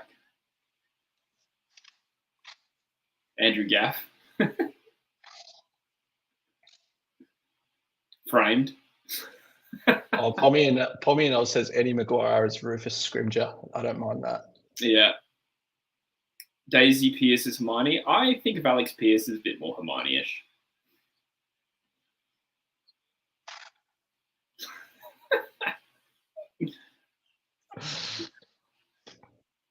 Or Daniel Pierce, maybe. Yeah. Oh yeah, Dead Ringer. Sicily is Bellatrix Lestrange. That is a long bow, but I mean, I do dislike. I do see where you're coming from. Yeah. He could be a bit of a Malfoy, I think, Sicily. Yeah, yep. Bit of a villain. I feel like who's like someone in the league that's very hateable that went to a private school. That's basically what you're looking for, right? Yeah, true.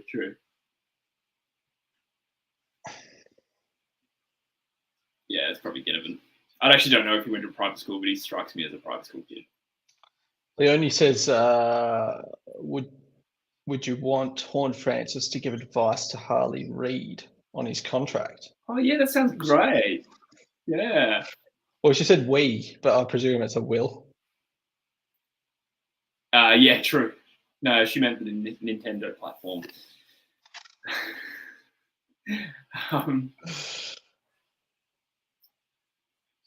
Yeah, I don't see Harley packing it in the first 3 years, to be honest. Maybe one day. Wow. Because his first contract, I don't think he's going to leave in the first contract. He doesn't seem like the kind of like Horn Francis has. I really like Horn Francis. I think he's a good player, but yeah, he does give me like kind of tantrum vibes, right? Yeah, and he had a very strong connection to Port. Like I think his stepdad played. His stepdad, yeah, that's right. Which is not the most compelling reason to leave after the first year, but I don't think Reid has the same pull to back home. I think that's a bit of a myth. Yeah, I do agree. That being said, that doesn't mean that in year 6 or 8, when he's a free agent, if Geelong come knocking, he's not going to be tempted. There's definitely a good chance of that. I just don't think he's going to be so desperate to leave. He leaves after his first contract. I think it's all meant to play out. It's all going to play out though. Like he's not going to know now.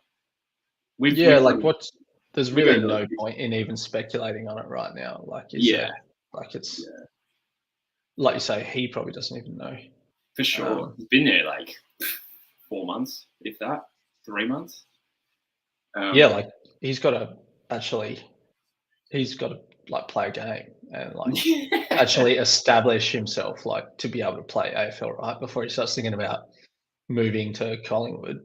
Yeah, that's true. I mean, like he's got to play well for a start, and we've got to build a future for him. Like it's so often like the good sides just don't have the cap space to bring those like huge. If Harley is like as good as we think he could be, like it's probably unlikely that like Collingwood, if they're still the top side, could fit him in, right? Yeah. So it'd be more like can St Kilda, can Hawthorn. I think the Cats will be the biggest candidate for him, in my opinion. Mm-hmm. He was a Cats fan, so he's like somewhat local. It's like country Victoria, but whilst being close to Melbourne. And they love their whole recruiting strategy is around not stealing players, but like they favour trade and free agency a lot. Yeah, I'd love for just them to have a good decade of not being able to steal anyone, to be honest. I know. The Cats. This is going to be a big off season. I'm preparing a video for next week, and I'm looking at. I think it will be too. So they got. I don't have the document open, but they have the following 32 to 34-year-olds out of contract: Dangerfield, Reece Stanley, Gary Rowan, Cam Guthrie, and a couple more that I reckon I'm forgetting. Then they have a few good young players also out of contract. Max Holmes, Jack Bowes, Brandon Parfitt will hit free agency. Mark O'Connor hits free agency. So between like locking in the players they want to keep, deciding which veterans are going to stay and go, and then they're also probably going to go for Bailey Smith. And I'm trying to think who else they will link to. It might just be Smith at this current stage, but I think we're going to see a big shift in their list potentially.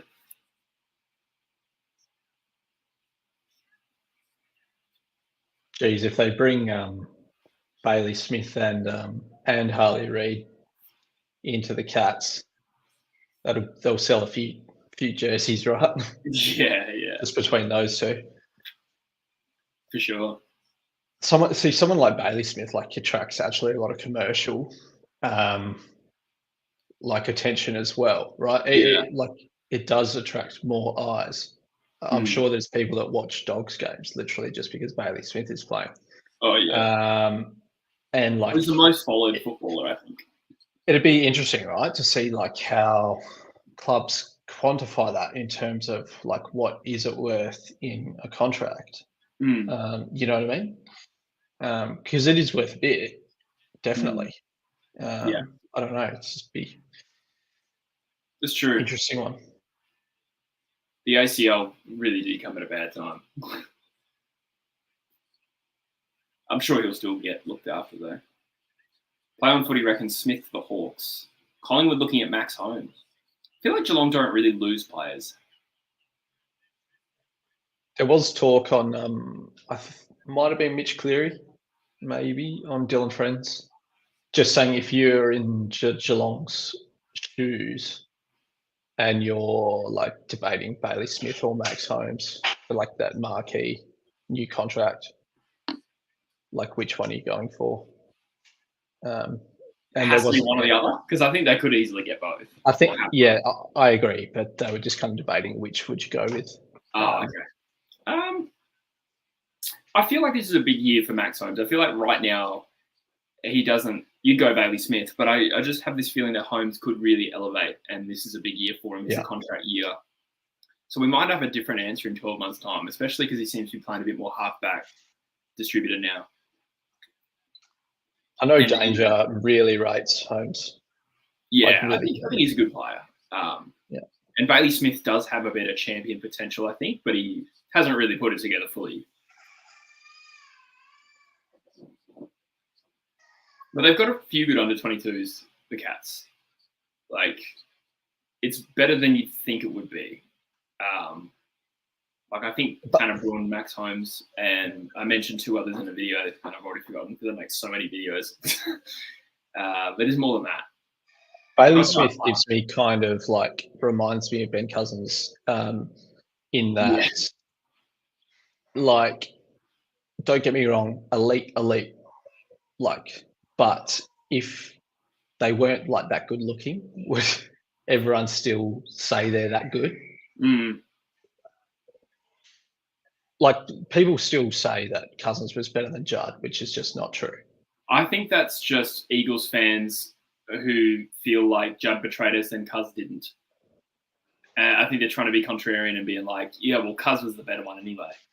I think that's really where that comes from. But I do agree. When I think of Smith, though, like, what stands out to me is his performances in big moments. I think that adds a lot of value. It's not just like he's a run-of-the-mill, 25 touches fast kind of guy. I think of literally that goal he kicked at the Gabba, you know, on his left to win by a point or whatever it was. Yeah. I think that's the potential player you're getting with Bailey Smith. I think he could be the most like elite trainer and preparer in the league as well. From what I hear, he's like OCD on his like prep and his dedication. Yeah, which is Cuz like. Yeah. I think he won their time trial. I think Riley Sanders came second, pre-ACL. Judd did say that Cousins' prep was like 10 years ahead like of his time. Yeah. Like he, nobody I don't think in the early 2000s would like properly diet, other than like, I'll eat one less lamb chop or like one less sausage, right? Not really proper like measuring macros, right? And I think Cuz was like actually, like measuring macros in the early 2000s, which is pretty like unheard of. Yeah. Um, Yeah, just one of those obsessive people.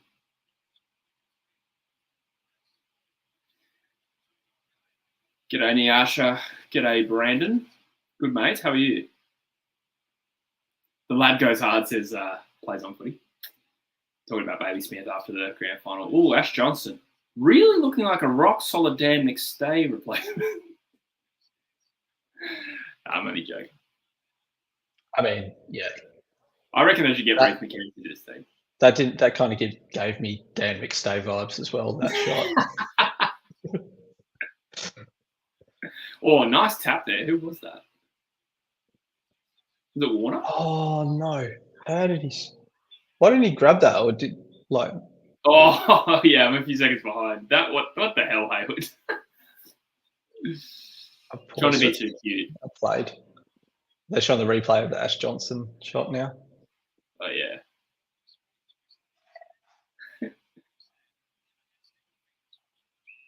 Oh, very nicely done by Pendles there. I can't. Who would Darcy Moore be? Who would Darcy Moore be in a Harry Potter remake? McGonagall. He's not in Harry Potter at all. Yeah. McGonagall. Ooh, that's a hard one. No, as in Darcy Moore would be McGonagall. Oh. Maybe Darcy Moore with black hair would be a Snape. He's probably not really evil enough. He seems like a very nice guy, but yeah, I was going to say, like, I don't know who has a Snape. The smarts kind of. Yeah. I like Hollins from. Oh yes. Carlton. Severus Snape, definitely great call. Young Severus Snape. Just the haircut, yeah. Yeah. Still sliding into Lily Potter's DMs at that age. Oh yeah, I'll just quickly update the score.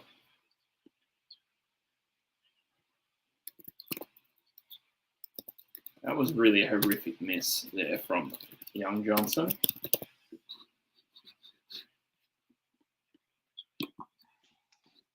Darcy Cameron's had a really big 5 minutes here. Oh, yeah? Yeah. Who have the Pies got next week? They have got the Saints at the MCG. Now, if this result doesn't go their way, that becomes a huge game. Bearing in mind, we haven't seen how good the Saints are yet. But last year, I think they played, I want to say gather round, and it was only a goal Collingwood's way.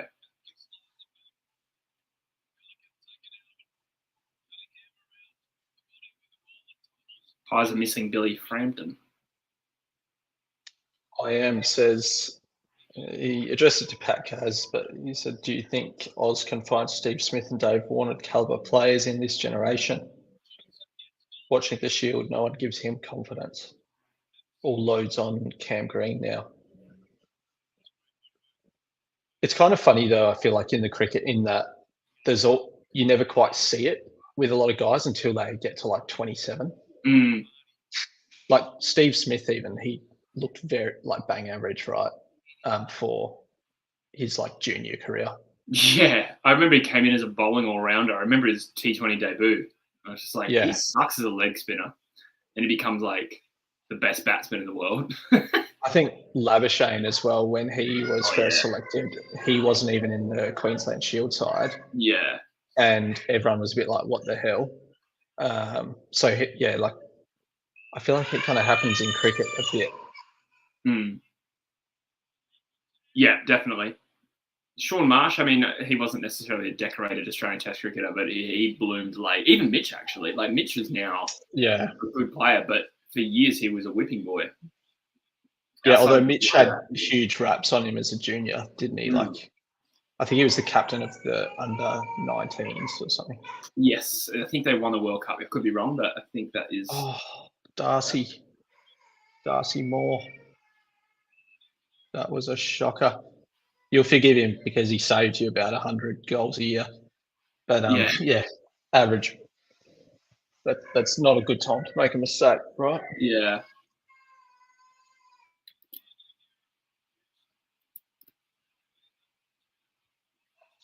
Juddy Sports says Pies missing Murphy. Yeah, that's like it's a big call. Yeah, probably true. This was my doubt a little bit about Collingwood was their key positional depth. It's rancid. With all due respect, great football team, and some of them have come in dub jobs, but like, Darcy Moore is the only elite tall on the list. Yeah, which is unusual. That's an unusual profile for a premiership team. And like McStay outs, like Johnson and Reef and Myercheck, good medium-sized players, but none of them are true key position. And then down back, Murphy's a good player, but he's out. Yeah, and you'd hardly say, Cox or Cameron are close to the best ruckman either. No, as a combo, like they're maybe not too bad. I probably undersold them in my video, but agreed, they're neither of them are elite for the purposes of this conversation. So I do think that would be a vulnerability, and it was part of my thinking as Goulden misses. Oh, that would have been huge. It was part of my thinking of why they're vulnerable. I was like, what if Darcy Moore gets injured? On top of what they've already got out.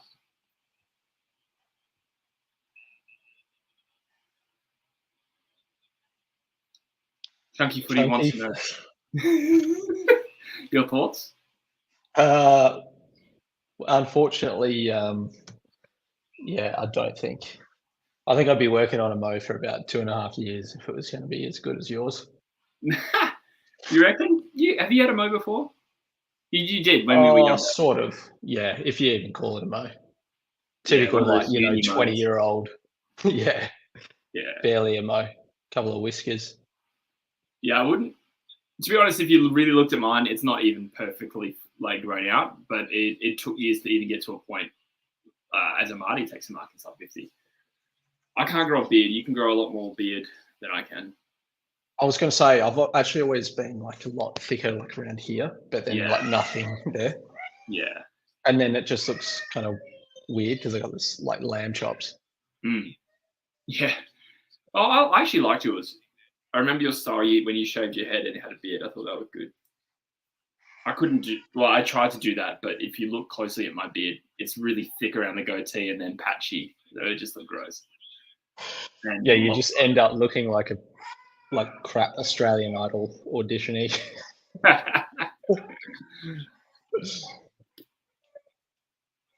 I could see you with a soul patch.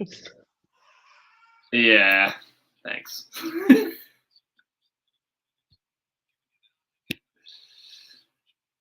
Chicks love Mo. It is weird. That is a thing. Yeah, they do. I think. I mean, I wish I could grow a beard though. I really do. Do you? Yeah, I don't know if I'd keep it the whole time, but it would be nice. I'd probably, if I could grow a beard, I'd probably shave my head again and go for that look. But it just doesn't look good. Honestly, if I go 4 days without shaving, I just feel like so gross and like rough, and I just feel like I look. Yeah, it's probably not true, but just in my own head. I'm the same. Yeah, I'm the same. I mean, my facial hair doesn't grow maybe as fast as yours. So like 3 or 4 days is probably a little bit of stubble. But past that, I feel like I get a good amount of stubble and it's there for about 36 hours. And the either side of that is gross. So it's not worth keeping.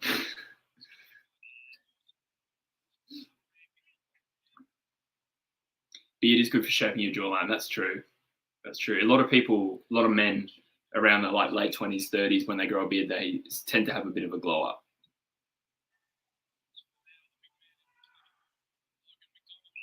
Yeah, I'd love to get a good Conor McGregor. I reckon he has a great beard. I'd love to have a beard like that because I also have no jaw. My I would say face you like have no job. melds into my neck. Like I'm just That's not like a giant thumb in a t-shirt. no, that's not true. If I shave my head, I look like the black Wii Sports guy, says Nyasha.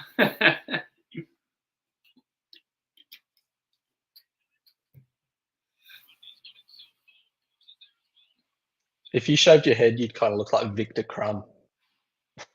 That is not a compliment. It wasn't meant really as an insult. He's not bad looking. Just very that Eastern European. I don't Like know if I quarter agree that I look like that. Yeah. You definitely give me quarter Turkish vibes. Yeah. I am a quarter turkey from the waist down. Gobble, gobble. Gobble gobble.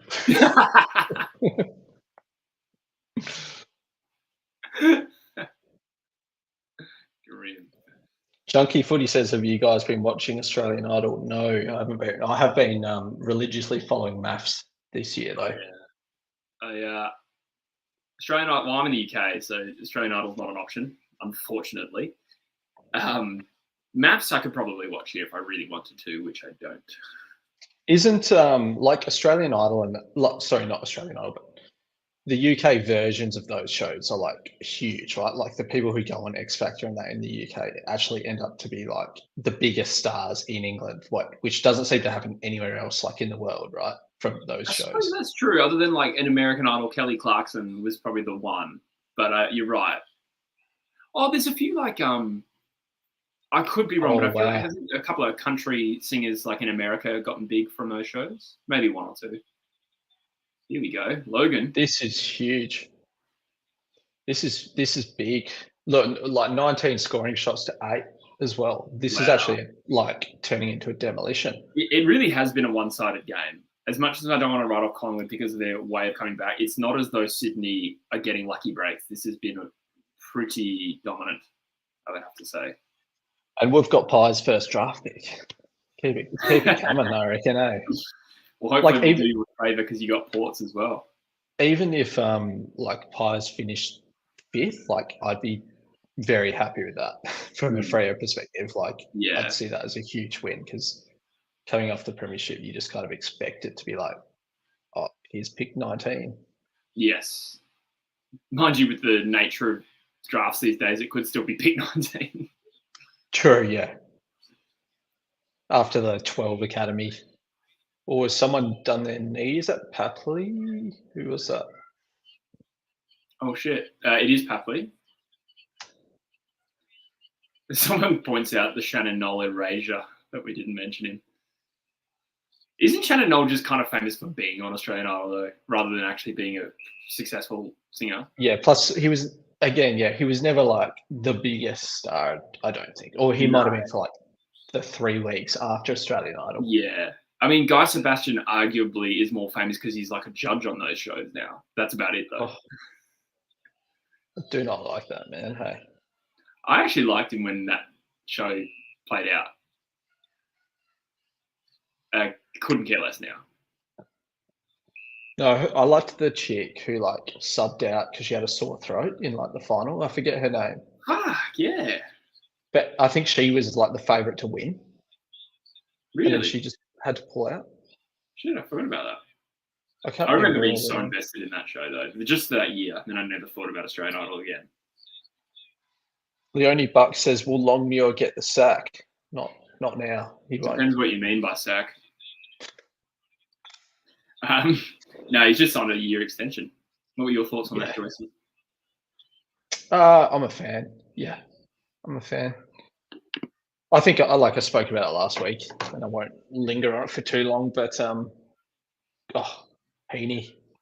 I suppose what you can comment on is the specific decision to offer a 1 year extension when there's not media pressure, but like when people are talking about it, it's I guess a little bit unconventional just to throw out a 1 year extension, right? It is, yeah. I don't mind it though. I mean, there's going to be pressure either way. Like if we come out on the weekend and get thumped by Lions, like people aren't going to say, "Oh, well, he's got to the end of next year, so we won't comment on it." You know. Yeah. So the performances are still going to dictate Mhm. the pressure. However, yeah, kind of what I spoke about is like everything you hear about JL is like tactically, he is very, very, very good. Like his game plan, his strategy, his technical understanding of the game is like right up there. But I feel like it's not flowing through to the field for Freo at the moment. So whether that be like JL's communication style or whether that be players' inability to actually implement the game style that he wants us to implement, I'm not 100% sure. But another 2 years like just gives the team like every chance for us to implement his game style 100%, like and be the best version of Justin Longmuir's team. And then if it's not working after 2 years, yeah, I think then it is a fair shout to be like, it's not working. That's, I guess, my thoughts on it. Whereas 1 year, just the pressure's the pressure's already on, and 1 year is really not that long either in footy terms.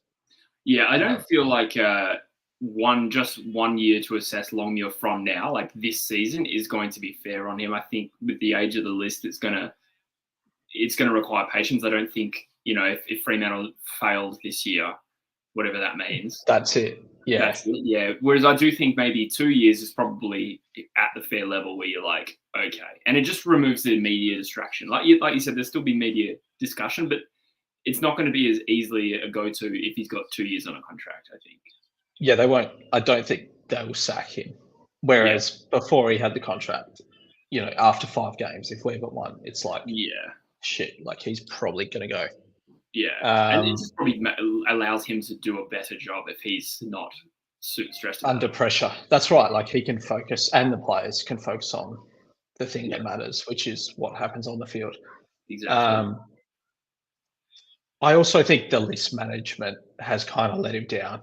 Like he was not involved in a lot of that, and we've lost a lot of maturity.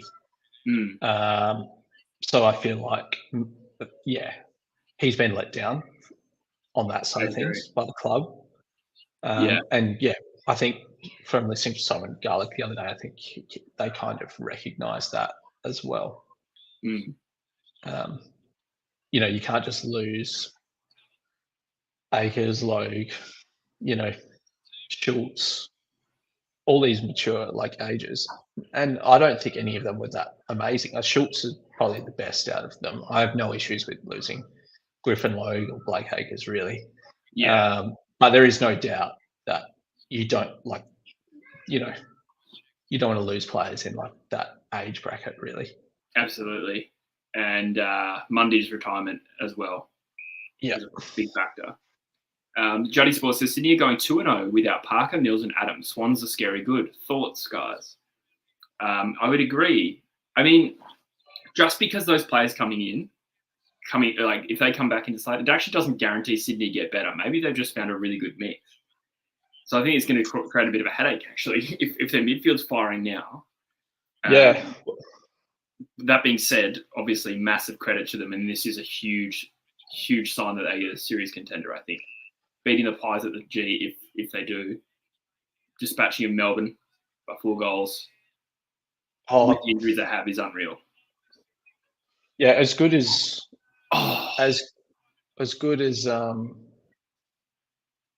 Mills and Parker are, like I think the strength in this game, like their transition game and their running game, has been elite, and neither Parker or Mills really bring that. No. And midfield's doing well. Like Rowbottom and Heaney are among, and Warner are among the best players on the field in this game. I mean, Mills could be like, Mills played defence a lot early in his career, right? And he could be a good one to kind of go back into one of those sorts of roles. Yeah, potentially. Especially like if Heaney's performing this strong in the midfield, like it's going to be, if he's performing this well, I'd be keeping him in the midfield if I was Sydney. Yeah.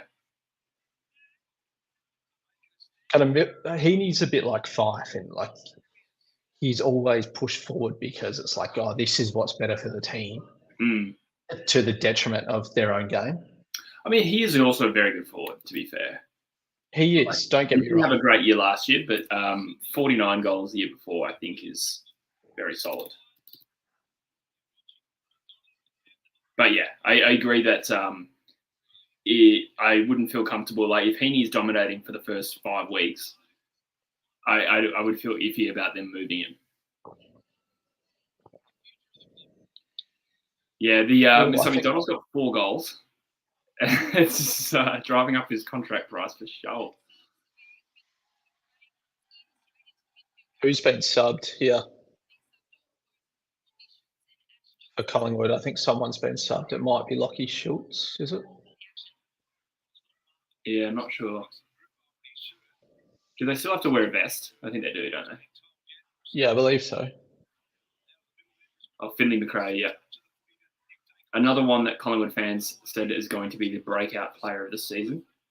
Yeah, they did. I must say, I remember this, and I don't want to sound patronising, and I could make myself look silly here, but I just remember having supported a team that had just won the flag, the amount of unwarranted optimism that all our youngsters were going to be good. And be like, oh, no, don't worry, we got, oh God, I'm trying to think. We got Luke Edwards to come in this team and make us better on his side. No.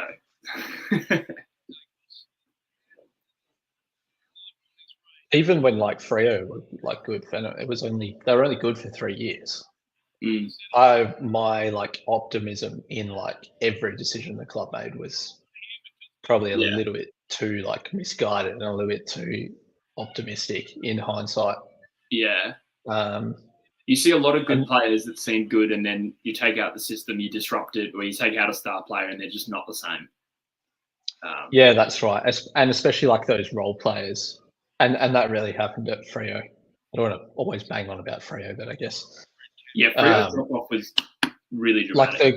Like the Mzungus of the world, like and the Nick Subins and the Matt DeBoers and all the guys who were great role players when they were surrounded by elite players. Like suddenly when Pav retires and McFarlane retires, it's like those role players suddenly look a lot worse, right? Yeah, 100%. We had this like post-Cousin Judd, like that side was very lopsided, and we were like, oh no, like we've got bloody Rowan Jones and Chad Morrison. No, not Chad Morrison, but Brett Jones and Chad Fletcher. I mean, Chad Fletcher was a good player, but like you can't make him the second or third best midfielder and expect him to be. Michael Braun. Yeah. Like they were okay. They were good players, but you take out the meat and if you put Chad Fletcher in like Carlton's side back then, it's like as a number 2 midfielder. Like yeah. I mean, Emily was actually a really good example of this because when those guys left, I feel like he had a few bad years. And then in 2011, we got Kerr back, we got Shuey into the team, and Pritis sort of hit his straps.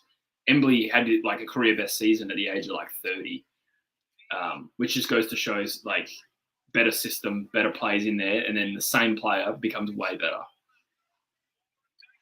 Good thing about it, like Embley was really versatile, which helped his game a lot. So like he kind of started out as like a backman. He played a lot in the back line, I remember when he was young, and the grand final, I remember. He like predominantly played down back. Or I think for he a was lot of that winning the grand final, but he was just running back to mark a lot because he had a massive tank. But I think as he got older, he pushed more to the wing though than when he was younger, I want to say. I can't really remember. I'd say by the grand final, he was definitely a wingman though. By 06. Nah. Oh, what a finish. I tell you what, Sydney are absolutely crucifying Collingwood on the turnover. Collingwood have been going for us. Yeah. Like Collingwood keep going down the corridor and they keep getting punished for it. Side note though, Dacos has 29 possessions. That's crazy. Not even 3/4 time. You know what though, like, and I love Dacos, but I've barely noticed him. So like, Yeah, how apart from those couple of goals, like how effective. I'd be much happier seeing a few less like possessions and actually, and then, like that's very harsh on him, right? Because he's having a great game. But I think you take my point. yeah, Like Chad Warner's game versus Nick Dacos, right? Like Warner is like transitioning that football like so well, running through the corridor, and he's making yeah, damaging runs and damaging passes. yeah. Jody Sports But points out 10 goals, 5 from turnovers.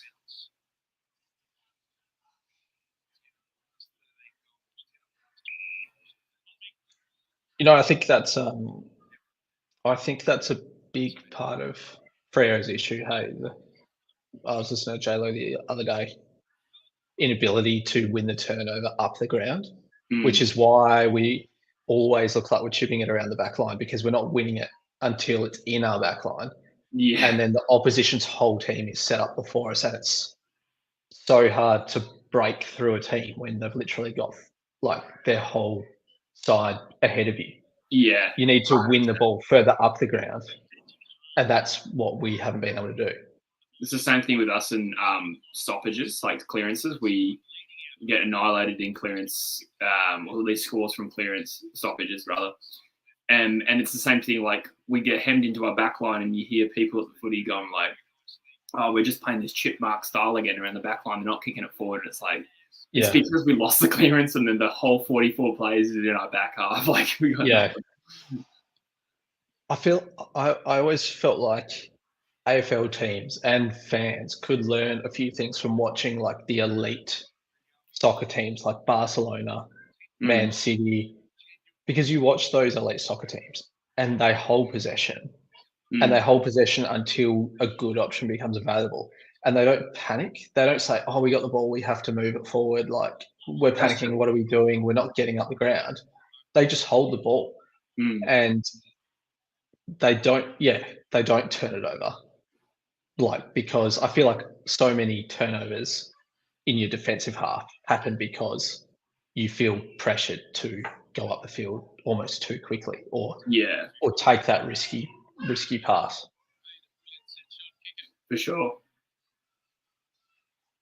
Can't we get one back? I mean, we saw that a bit in like with the Eagles side and the Hawthorn like side, right? They became elite possession, like Geelong kick. as well. Like this, like Geelong. Yeah, like how many little like 15, 20 meter kicks would they do? Yeah. And they would never panic, and you just couldn't get the ball off them. I feel like there's an interesting parallel between West Coast and Geelong, these current eras, where we both actually run a very similar model. Hold on to the veterans, back in the game style, possession game style, invest in mature players, like just the classic thing. And you just see one example of it working amazingly and one example of the absolute worst case scenario that could happen. But we get criticised for our strategy in the same year that Geelong won the premiership in 2022. I think we've spoken about it before, though. Like, if you guys let go of all those senior players in one off season, like you risk bottoming out way too hard and going like turning into like a Melbourne thing where it's like you have zero experience and you just get flogged every week and the players don't develop because of that. Yes. So I think what you're doing is probably better, and it's like a slow, like over 4 or 5 years, transition those players out, and even then, like hang on to a couple of them. 100% agree. I think people erroneously made the connection that us holding on to our veterans is the reason we have injuries. It's not quite like that. There's a few isolated cases. Shuey, Yo, and Nat Nui. You could say that's an age thing. But, I mean, you delist those, you would have replaced them with picks 55, 56, and 57 in the draft and not too worried and about let's be honest, like Nat Nui and Shuey, they had injuries all through their career. They always battled injuries. It wasn't like they suddenly got to 28 and started having injuries. Yeah. Some players are like that. Nat Nui as well had, in his last full season, he was the back-to-back All-Australian. So to go back in time and say, "Oh, you should have delisted him," not offering him another contract straight off the back of that is just it's just a little bit of a lazy criticism, I think. Well, especially like the contracts like run down, right? And the clubs can re-sign them probably at literally like 2/3 to half of That's true. the cost. So it's like, would you not keep Elliot Yeo like on your list and on a 2-year extension if it's only costing you like 400 or 500K on the chance that he comes good again? Yeah, you would, right? You're gonna take that risk. Yeah, I think it's funny when people say trade Yo. It's like, okay, yeah, trade him for pick 55. Well, and what else are you doing? What else are you doing with that cap space? It's not like you're keeping Yo at the cost of going for Logan McDonald. Like, if you know what I mean, if there's no one to come in and take up that cap space, and clubs have to use a certain amount of their cap space, 100%. Right? Yeah. No, 100%. I think the salary cap criticism gets made too much sometimes. I think you just got to trust the organisation. Don't get me wrong, there are still teams that do it badly. Like, all due respect to Collingwood, obviously Grundy and Treloar being forced out of the club was the result of previous decisions that didn't go right. But generally speaking, yeah, like, for instance, West Coast, like, there's fans, I don't mean to keep making this about West Coast, we will move on back to the Sydney game soon, but West Coast fans are saying, I wouldn't pay a lot of salary cap space for Tim English. And I'm like, well, think about who else we're paying right now. The team is dire. You know what I mean? We're about to have more retirements. We're going to struggle to pay the minimum of the cap if we just pay people what they were worth. If you put English on a long-term contract now, right, and say pay him $900,000 a year, by the time he gets to the 7th, 6th, 5th year of that contract, because of inflation, $900,000 is then what the average player is getting paid. Yeah. I seriously think that is part of the strategy with these long-term contracts. I think because there's been such a large increase in contracts, especially in the last 10 years. Yeah. That I the think CBA's gone up. Yeah, well, the CBA's gone up, but not every player has a condition in their contract to allow for their salary to increase with the CBA. That's down to clubs to negotiate with the player. So I think this, you could potentially be quite smart with that potentially. And you can front end contracts as well. So if English came over now to West Coast hypothetically, or another club, you can pay him $1 million a year for the first 4 years when your team's dog shit, and then it becomes 600, 700, 700, whatever. Yeah, that's right. We've got a few people in the chat. So Playlist Guy says, "G'day, lovely to see this hangover." That's funny. Rage Trader, Pies aren't taking this seriously. Petrican says, "Wonderful third term by the Pies." Rogi's in the chat. Shout out Rogie. He says, "I'm straight up not having a good time." Yeah, this is familiar. I think you came in at 3/4 time of Collingwood's game last week and said the exact same thing. Yeah, that's all right. Finley McRae's on the field. Ash Johnson. Look at me taking pot shots as though my team's not the worst of all time.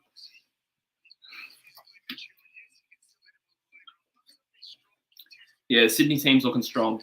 My prediction, I'm going to claim my prediction for every week the Sydney teams win, and then as soon as they fade, I will stop mentioning it. I'm going to edge sobbing in the Premiership Guernsey. I don't blame you, mate. That's fair. Kiki, hello. Welcome to the chat. Yeah, it's 15 marks inside 50 to 4. This is one of the stats I just saw before. 10 more inside 50s. Pies are up in clearances and being well out tackled. So Sydney have had 20 more possessions and way more tackles, which does speak volumes. I think it's just Collingwood turning the ball over a lot. Or Sydney are just forcing the turnover really effectively.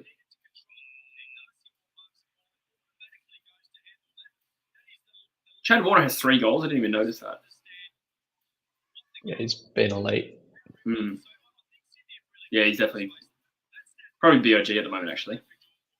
Logan's got 4. Heaney's got a goal and 24 touches on 96 points. They do have a bye, though, so that was kind of the difference between me putting them in my team and not. Speaking of, I will actually cheekily just see who I've got in my fantasy team.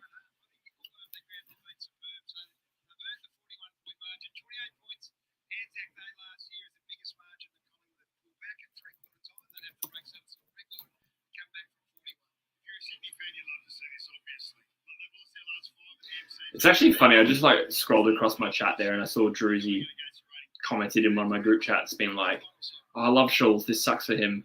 And I was just like, it's funny the difference in attitude between Freo fans about ex-players and West Coast.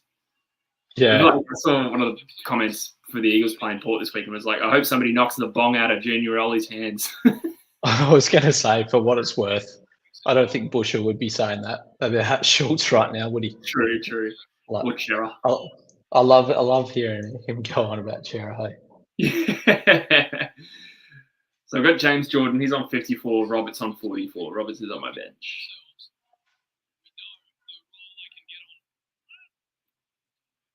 It's good to know we're probably going to get, 4 games tomorrow?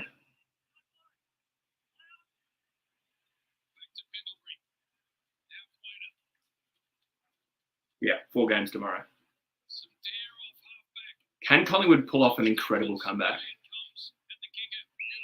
I think they still. If any team could do it, I think honestly, it's probably this team. Yeah. They just have not looked good. But they've moved Howe down forward by the look of it. Oh yeah. I thought that was side bottom. I like that. I don't mind it. Yeah. Why is side bottom playing for Sydney? And Collingwood. That's a shocking kick from Gordon. Yeah, what the hell? Oh no. Bobby.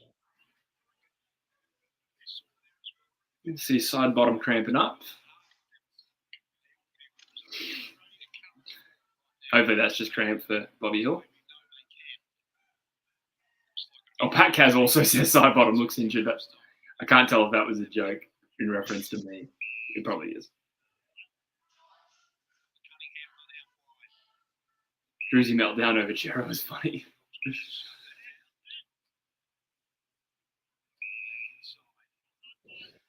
You can't really complain about Chera leaving now. It's worked out very well. I'd much rather have Amos. It's very true.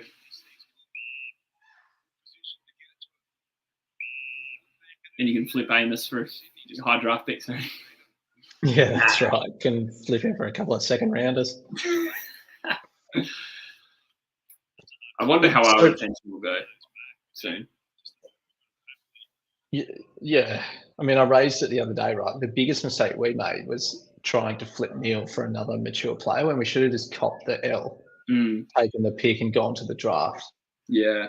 And we could have ended up walking away in 2018 with Ben King and Connor Rosie, or Ben King, Jordan Clark, and Bobby Hill. Yeah, it's tough. Hogan and Log look like the answers to your forward line issues, and they were 23 at the time, I think. Yeah, I definitely don't blame the club for taking a shot. Yeah. On them, but it's just at the top. It's always funny how it just seems so far away. You're like, I'm gonna have to wait 5 years for this player this draft pick to, you know what I mean? Become decent. Fuck that. Let's take the risk now. So no, I don't think that's wise. Yeah. Yeah, the strength of that 2018 draft was pretty damn good, eh? Yeah, man, that's definitely the best draft, right, in recent memory. Possibly, yeah. It's probably Smith just getting to that point where we can judge it. That's the thing. I feel like Bailey Smith would be in the top 3 any other year. Yeah. And it wasn't like any of the players taken before him were bad either. Yeah, exactly. So it was Walsh, Lukosius, Rankin, Rosie, Max, and Ben King. I got the order slightly off. And then Smith, I think. Yeah.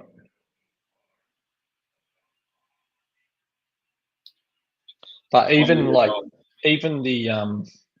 the late first rounders were decent in that draft as well. Oh yeah, who are you thinking of specifically? I can't really remember off the top of my head. I think Mitch Georgiades. I think he was 19, eh? 19. I think think he was Zach 29. Butters. Zach Butters was 11, wasn't he? Butters was definitely in that draft. Georgiades, I think, the year after. But Butters is a good shout. Dersma's in that league. Yeah, Blakey was academy. Yeah. Nick Blakey. Quaynor was 13. Jordan Clark, 15. Yeah. Ned McHenry and Stocker, they're okay. Definitely not bad, not horrible. That's a pretty good hit rate in the top 20, right? Yeah. That's like 75% of the top 20 being good, which feels higher than most years. Yeah, and some real top end: Butters, Rosie, and Walsh, Rankin, Caldwell, Lukosius, Taron Thomas. Was Caldwell that year? Was he? Yeah. Taron Thomas is a good footballer. Yeah, he's a good footballer. Yeah. So here we go. Fast start from Collingwood here.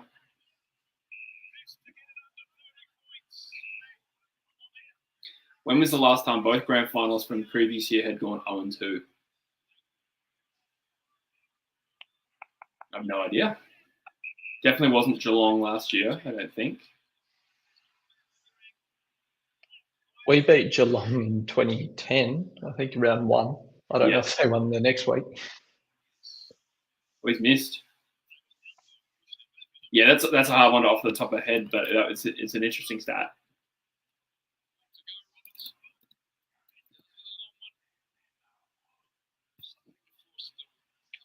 Honestly, it sounds dramatic, but that miss alone, I think, could be huge. Like, the deficit's too big to afford any mistakes. I agree. There's no real margin for error in this comeback. But Bobby Hill here.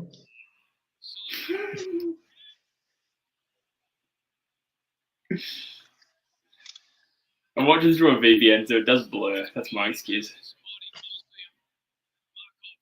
Okay, Russell Back says lose to Collingwood and Carlton, didn't they? That's a good point, actually. I think they did lose to Collingwood in round 1. My mistake. Why did I say? I said, no, it definitely wasn't Geelong. It definitely was. What happened in my brain? I don't know. Did Sydney start 0-2 last year? I don't remember their opening 2 games. They didn't have a good start, Sydney, last year to the year. But they didn't win the grand final, so. We said both grand finalists. I see. Well, it's probably, if it's the runner-up as well, then I'm sure it's happened quite. Oh, both at the same time, though. That seems less likely. Oh, I see.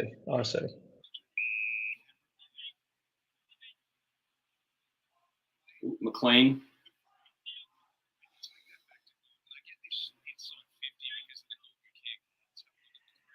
We did look at the comments, Rage Trader. We're just responding to them. Riles would be loving this right now, Juddy. He'd be a very happy man. This would be a better start than he would have possibly hoped for, I reckon, considering the injuries to start the year. Like that from Brandon Stephen. Yeah, could do. That is a big goal.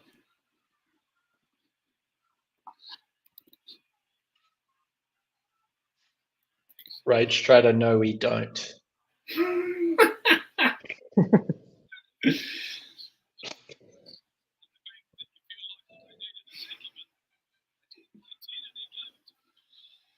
Swans yeah, I agree 100% with play on footy. Yeah, their transition game has been hard. Yeah, been slapping D's. Yeah.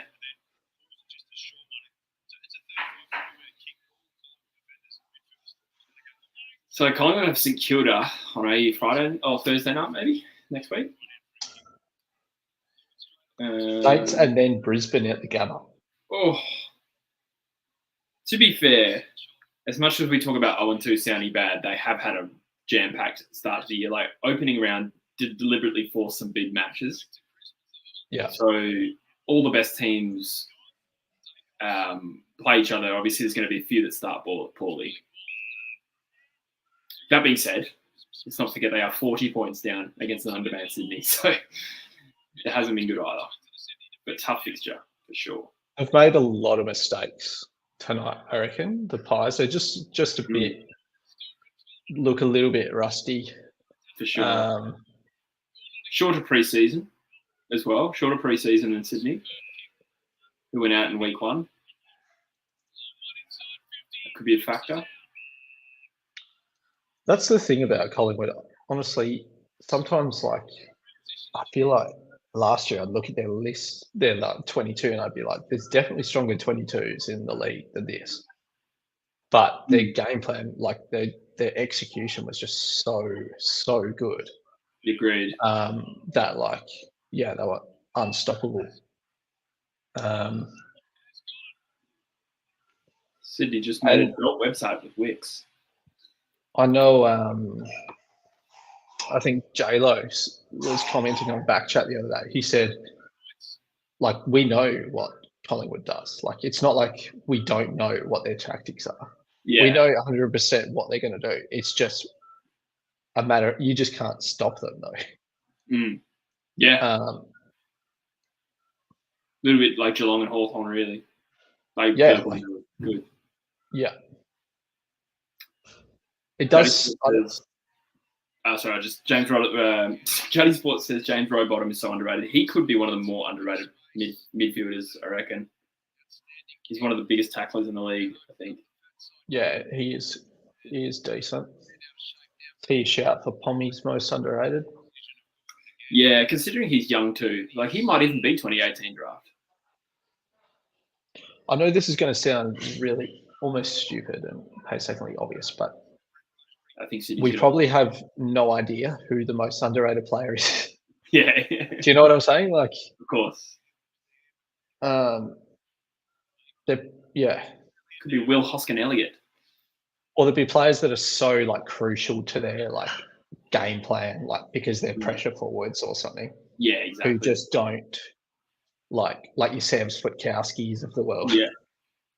Who like champion data was like, yeah, this guy's elite pressure forward, and everyone's like, what? Yeah. Like, are you sure?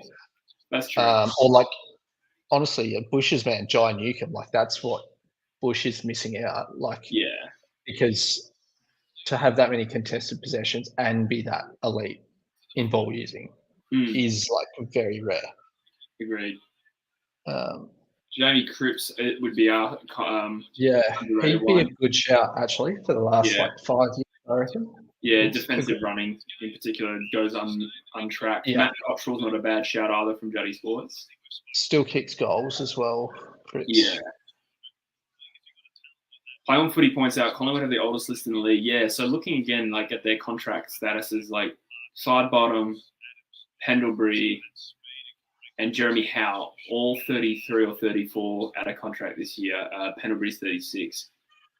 Now, I don't think Pendlebury necessarily needs to retire, but it'll be interesting to see, like, considering the age of that list, if they have a poor year, what happens to guys like Howe and Sidebottom.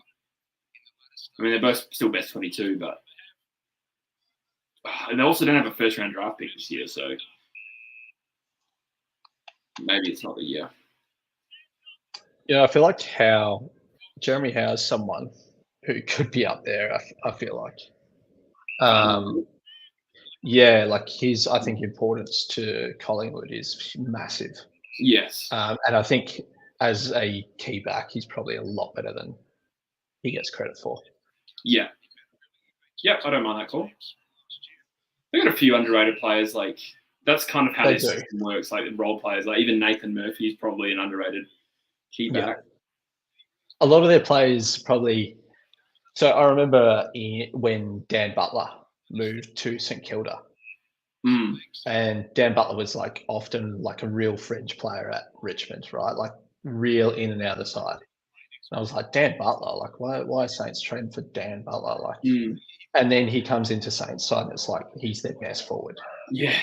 And that just goes to show you, like, in those really good sides, like how good even like the 24th best player is.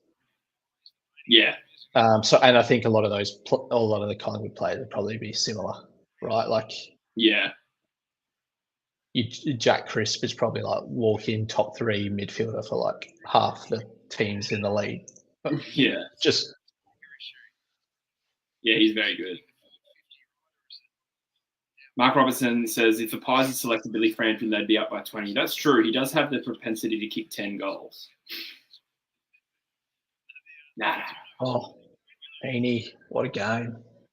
He's played a great game, hasn't he? He has. He's done a lot of contested stuff. Heaney. A lot of good one-on-one wins, I think. Yeah. Carlton are becoming Collingwood of 2022 and 2023. Yeah, I mean, you see the stat that one of the last 6 wins have been less than a goal. It's crazy. Joe Sports, Heaney's on fire. Play on Footy says Sydney Carlton granny. Definitely possible. I still think Sydney GWS. As Heaney bangs at home, and this margin, they are more than double their score. This has been dominant. They have looked impotent, Collingwood. Very flaccid. Nice to see Papley is all right as well. That's true. Forgot about that. Amadi's been on the bench a while. Is he injured or he just does look a maybe? little bit like he is deflated, doesn't he? He does, and looks like he kind of looks, for the first time looking at him there, he kind of reminds me of Stephen Bartlett facially. He's been subbed out, which you don't normally see key position sub, although it could be tactical because they're so far ahead. Yeah, might just be about freshness, or like it's running, getting a bit more run. I don't know. No idea.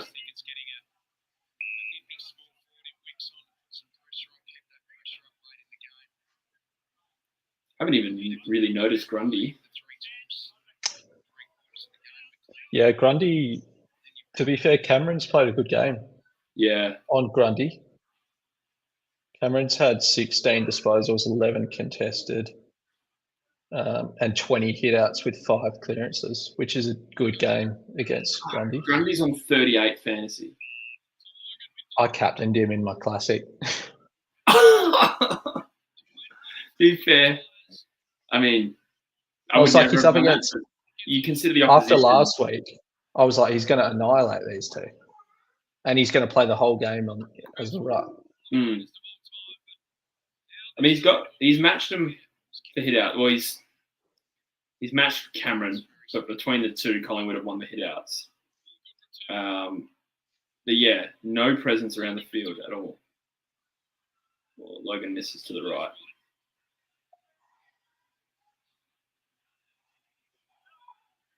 Jordan's up to 64.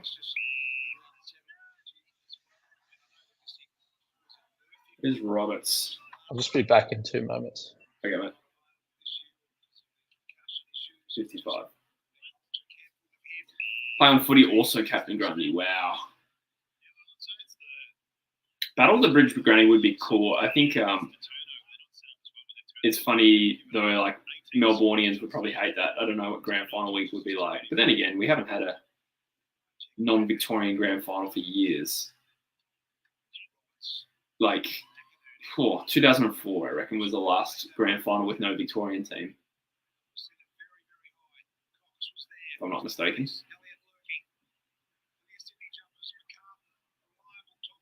Hopefully the Saints destroy the Pies by 100. I can't see that happening.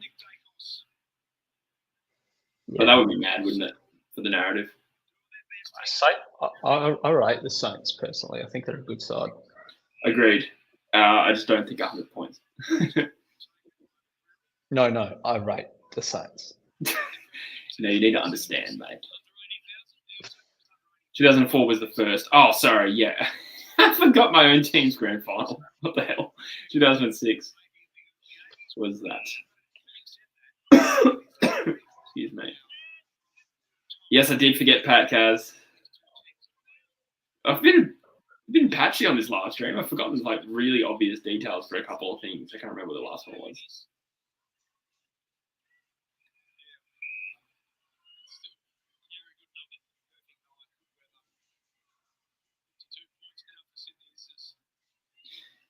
How far behind you are you, Rage Trader? I answered your question like 15 minutes ago.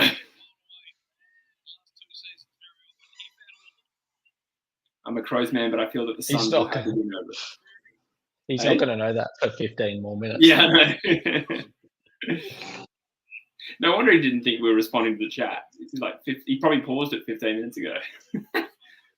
These guys aren't saying anything relevant.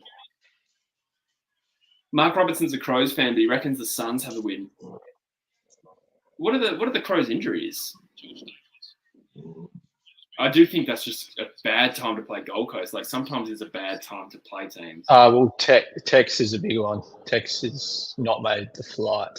Of course, I did see that. So that's a pretty big one, to be fair. Yeah, I did see that. Injuries? They're not even missing anyone. Nah, I just wasn't aware at all. Obviously, I know Murray's out with an ACL. I know Curtin's not going to debut. Oh, Phil Thorpe as well. Phil Thorpe as well. Yeah, so they don't have the best forward line, probably. So it's going to be a Fogarty, maybe Himmelberg operation. I haven't looked at the teams. I presume they're out. Let's have a look, actually, what the forward line is. And, of course, Nick Murray's key position back. They'll probably go with Worrell and Butts. Story of my Saturday night. Quarrelling Butts.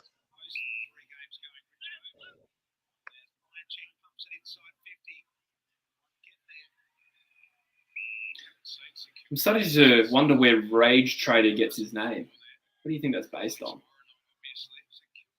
Rage Trader. Don't know. The Rogue Traders. I see you watching me, watching you. That's them, right? Oh.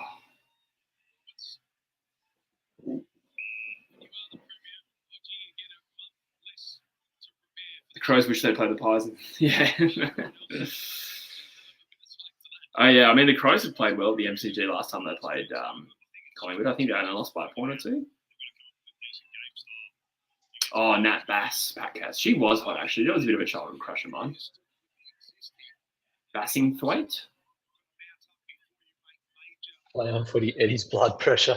Yeah. Keane is out with concussion. Still. Was Keane the one that got hit by Pal Pepper? That was a few weeks ago. That's a worry.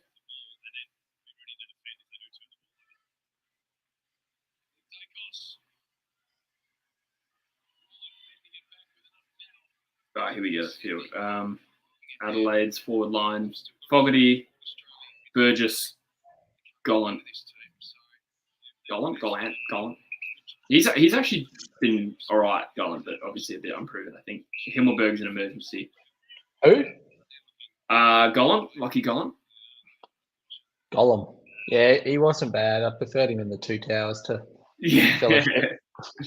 Second performance was a little lackluster. Yeah. Yeah, okay, Mark, I see. Hopefully his head is all right. So, yeah, Newark forward line, probably a good result they got Burgess. But I'm a little intrigued they didn't pick Himmelberg. He's kind of tipped to leave at the end of the year. Josh Dacos, look at his stats, pretty average for this game. What's he on? Gotten near it. Dream Team, he was on 33, but that was pre-tackle. Yeah.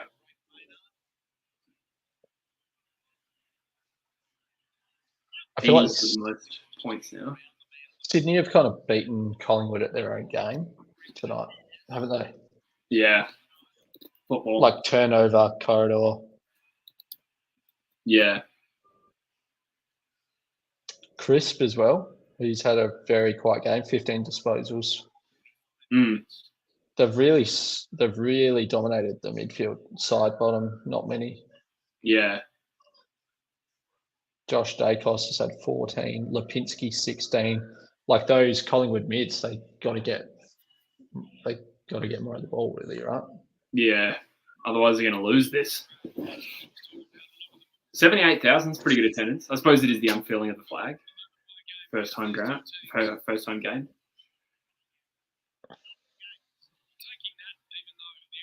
Was Collingwood huge favourites? I don't know how huge they were.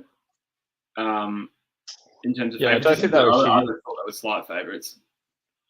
I think a lot of people thought Sydney were in with a sniff. Hey? Oh yeah. I mean, we tipped them. Hey. We tipped them. Yeah. I saw the potential. I saw the potential for any possible outcome tonight. There could have been a win, a loss, a draw. Game could have been cancelled. I've had a feeling the Lightning would cancel the game. Home Footy did tip Sydney, well played. That's good. Collingwood about to join Geelong as a no finals flag defence.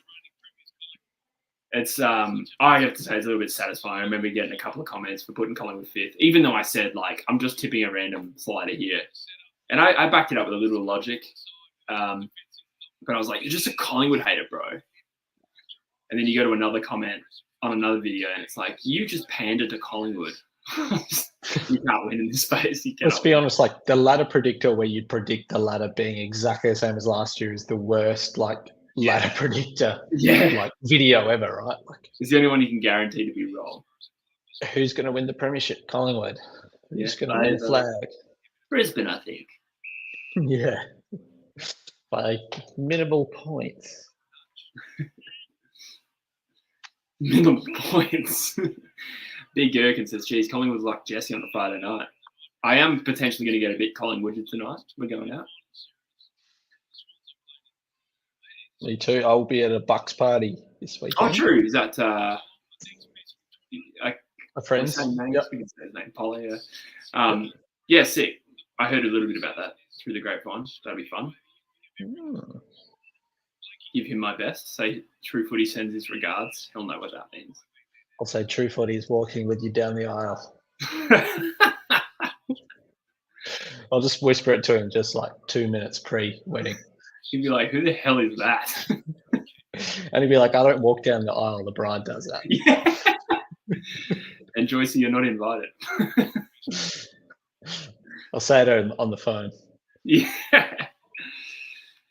Do we reckon Heaney has 6 votes? Maybe. Was he definitely BOG? I think I said Heaney BOG. Wait. Last week. Yeah, last week he was. Yeah, Grundy was good.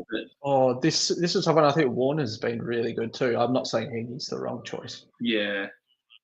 You know, actually, if it was up to me and they won't go this way, I would have gone Viney 3 votes last week, but they tend not to give it to the loser. Yeah, me too. He was really good. Yeah. But Heaney could have anywhere between 4 and 6. He could have anything between 0 and 6, I think, at this stage. Nah, I don't reckon. We got a minute and a half remaining. My checks hasn't done much tonight either, has he? But I suppose, like I said, I think the Swans midfield has dominated, so he probably hasn't had too many chances, to be fair. He kicked one? That was like, you know, how Bush was kind of like, the excuse for our poor preseason game was like, oh, we went in without our best forward line.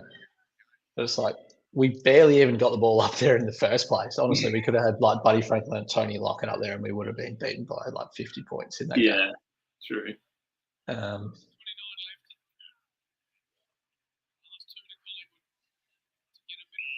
Oh, geez, Mason, the fly kick. Red Cat Storm says Sydney a legit flag contender. I think that's a fair call. Yeah. Early days, but I was going to say that's the only thing, right? April premiers. Yeah, doesn't mean anything. It will when we get to April.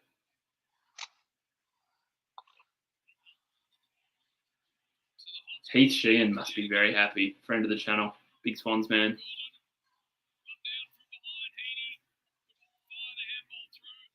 I don't enjoy myself not getting Heaney in my team. I'm not going to lie. Oh, you didn't get him either? No, I didn't. I think it was just the opening round because he's got a bye. Plus. Yeah, well, that would have been priced in, right? In Classic. I don't know. Is it? I don't know either. I just look at Classic. I don't think they do it like that. I could be wrong. Oh, okay. I'm moving back towards end of the year, Juddy Sports.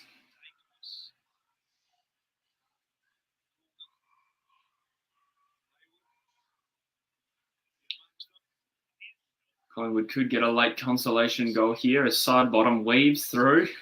Gets the handball to Maynard. Oh, yeah. They should kick after the siren. Schultz.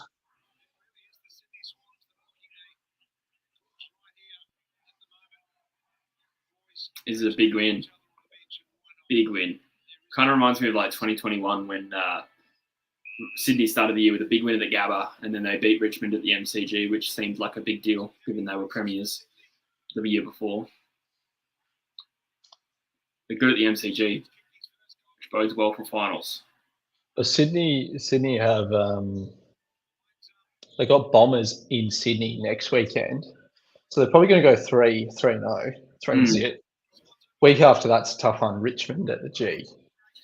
Could go either way. I think Richmond beat them at the G last year, but I think Sydney are a better team than they were 12 months ago. They just look a lot fitter. Yeah. That's probably the biggest difference, I think. Last year they just, had injuries and underdone players. And while that is still true, they look very different. They've dominated without Grundy really doing much as well, which is good. Yeah, I did have question marks over their backline a little bit. If you're going to look at key position weaknesses, I think they just recruited Hamling. I was surprised they didn't go for someone a little bit taller or longer term than a Hamling. Their backline, they went with Melican and McCartan in this game. But you never know. Like Swans might have rated their list. You know what I'm saying? And they might have thought, we actually think we're probably ahead of where everyone else thinks we're at. So let's bring Hamling in, who we know is going to be decent, serviceable for 3 or 4 years, while we think we can have a good crack at it. Yeah, for sure. I just thought, though, with McCartan retiring, Hamling's played 6 games in 3 years. While he was cheap.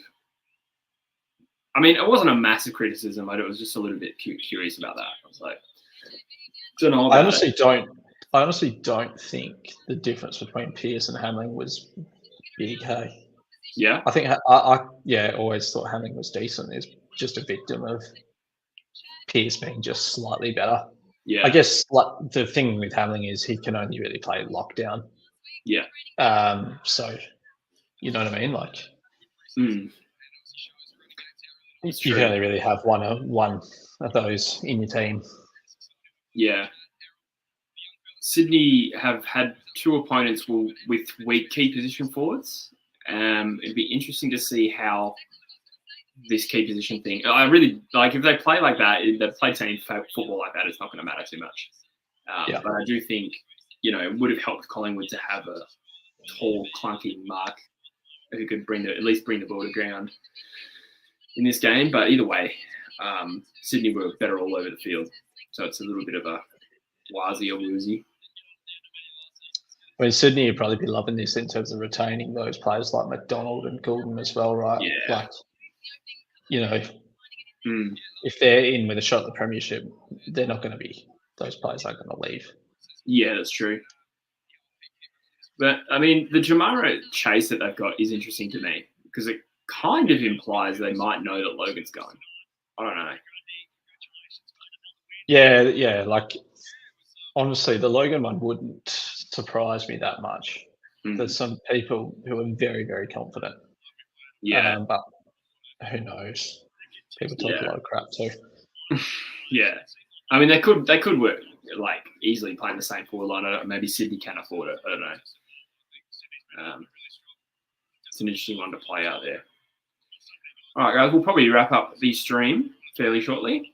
Any last thoughts? Pat Kaz says premiership hangover. A little bit early for me to jump on that bandwagon, but they have not looked good so far. For all this back to work hashtag stuff. But I mean, again, they had a late start to the preseason. Sometimes premiership teams start slow. I mean, yeah, I don't think Hawthorn started every year well during their three-peat. I could be Gherkin says slander of the Bushman will not be tolerated by the big Gherkin. Did somebody else slander Busher? Or was it from you? I think he's talking about from me. Yeah. Talking about John Newcomb. Yeah, true.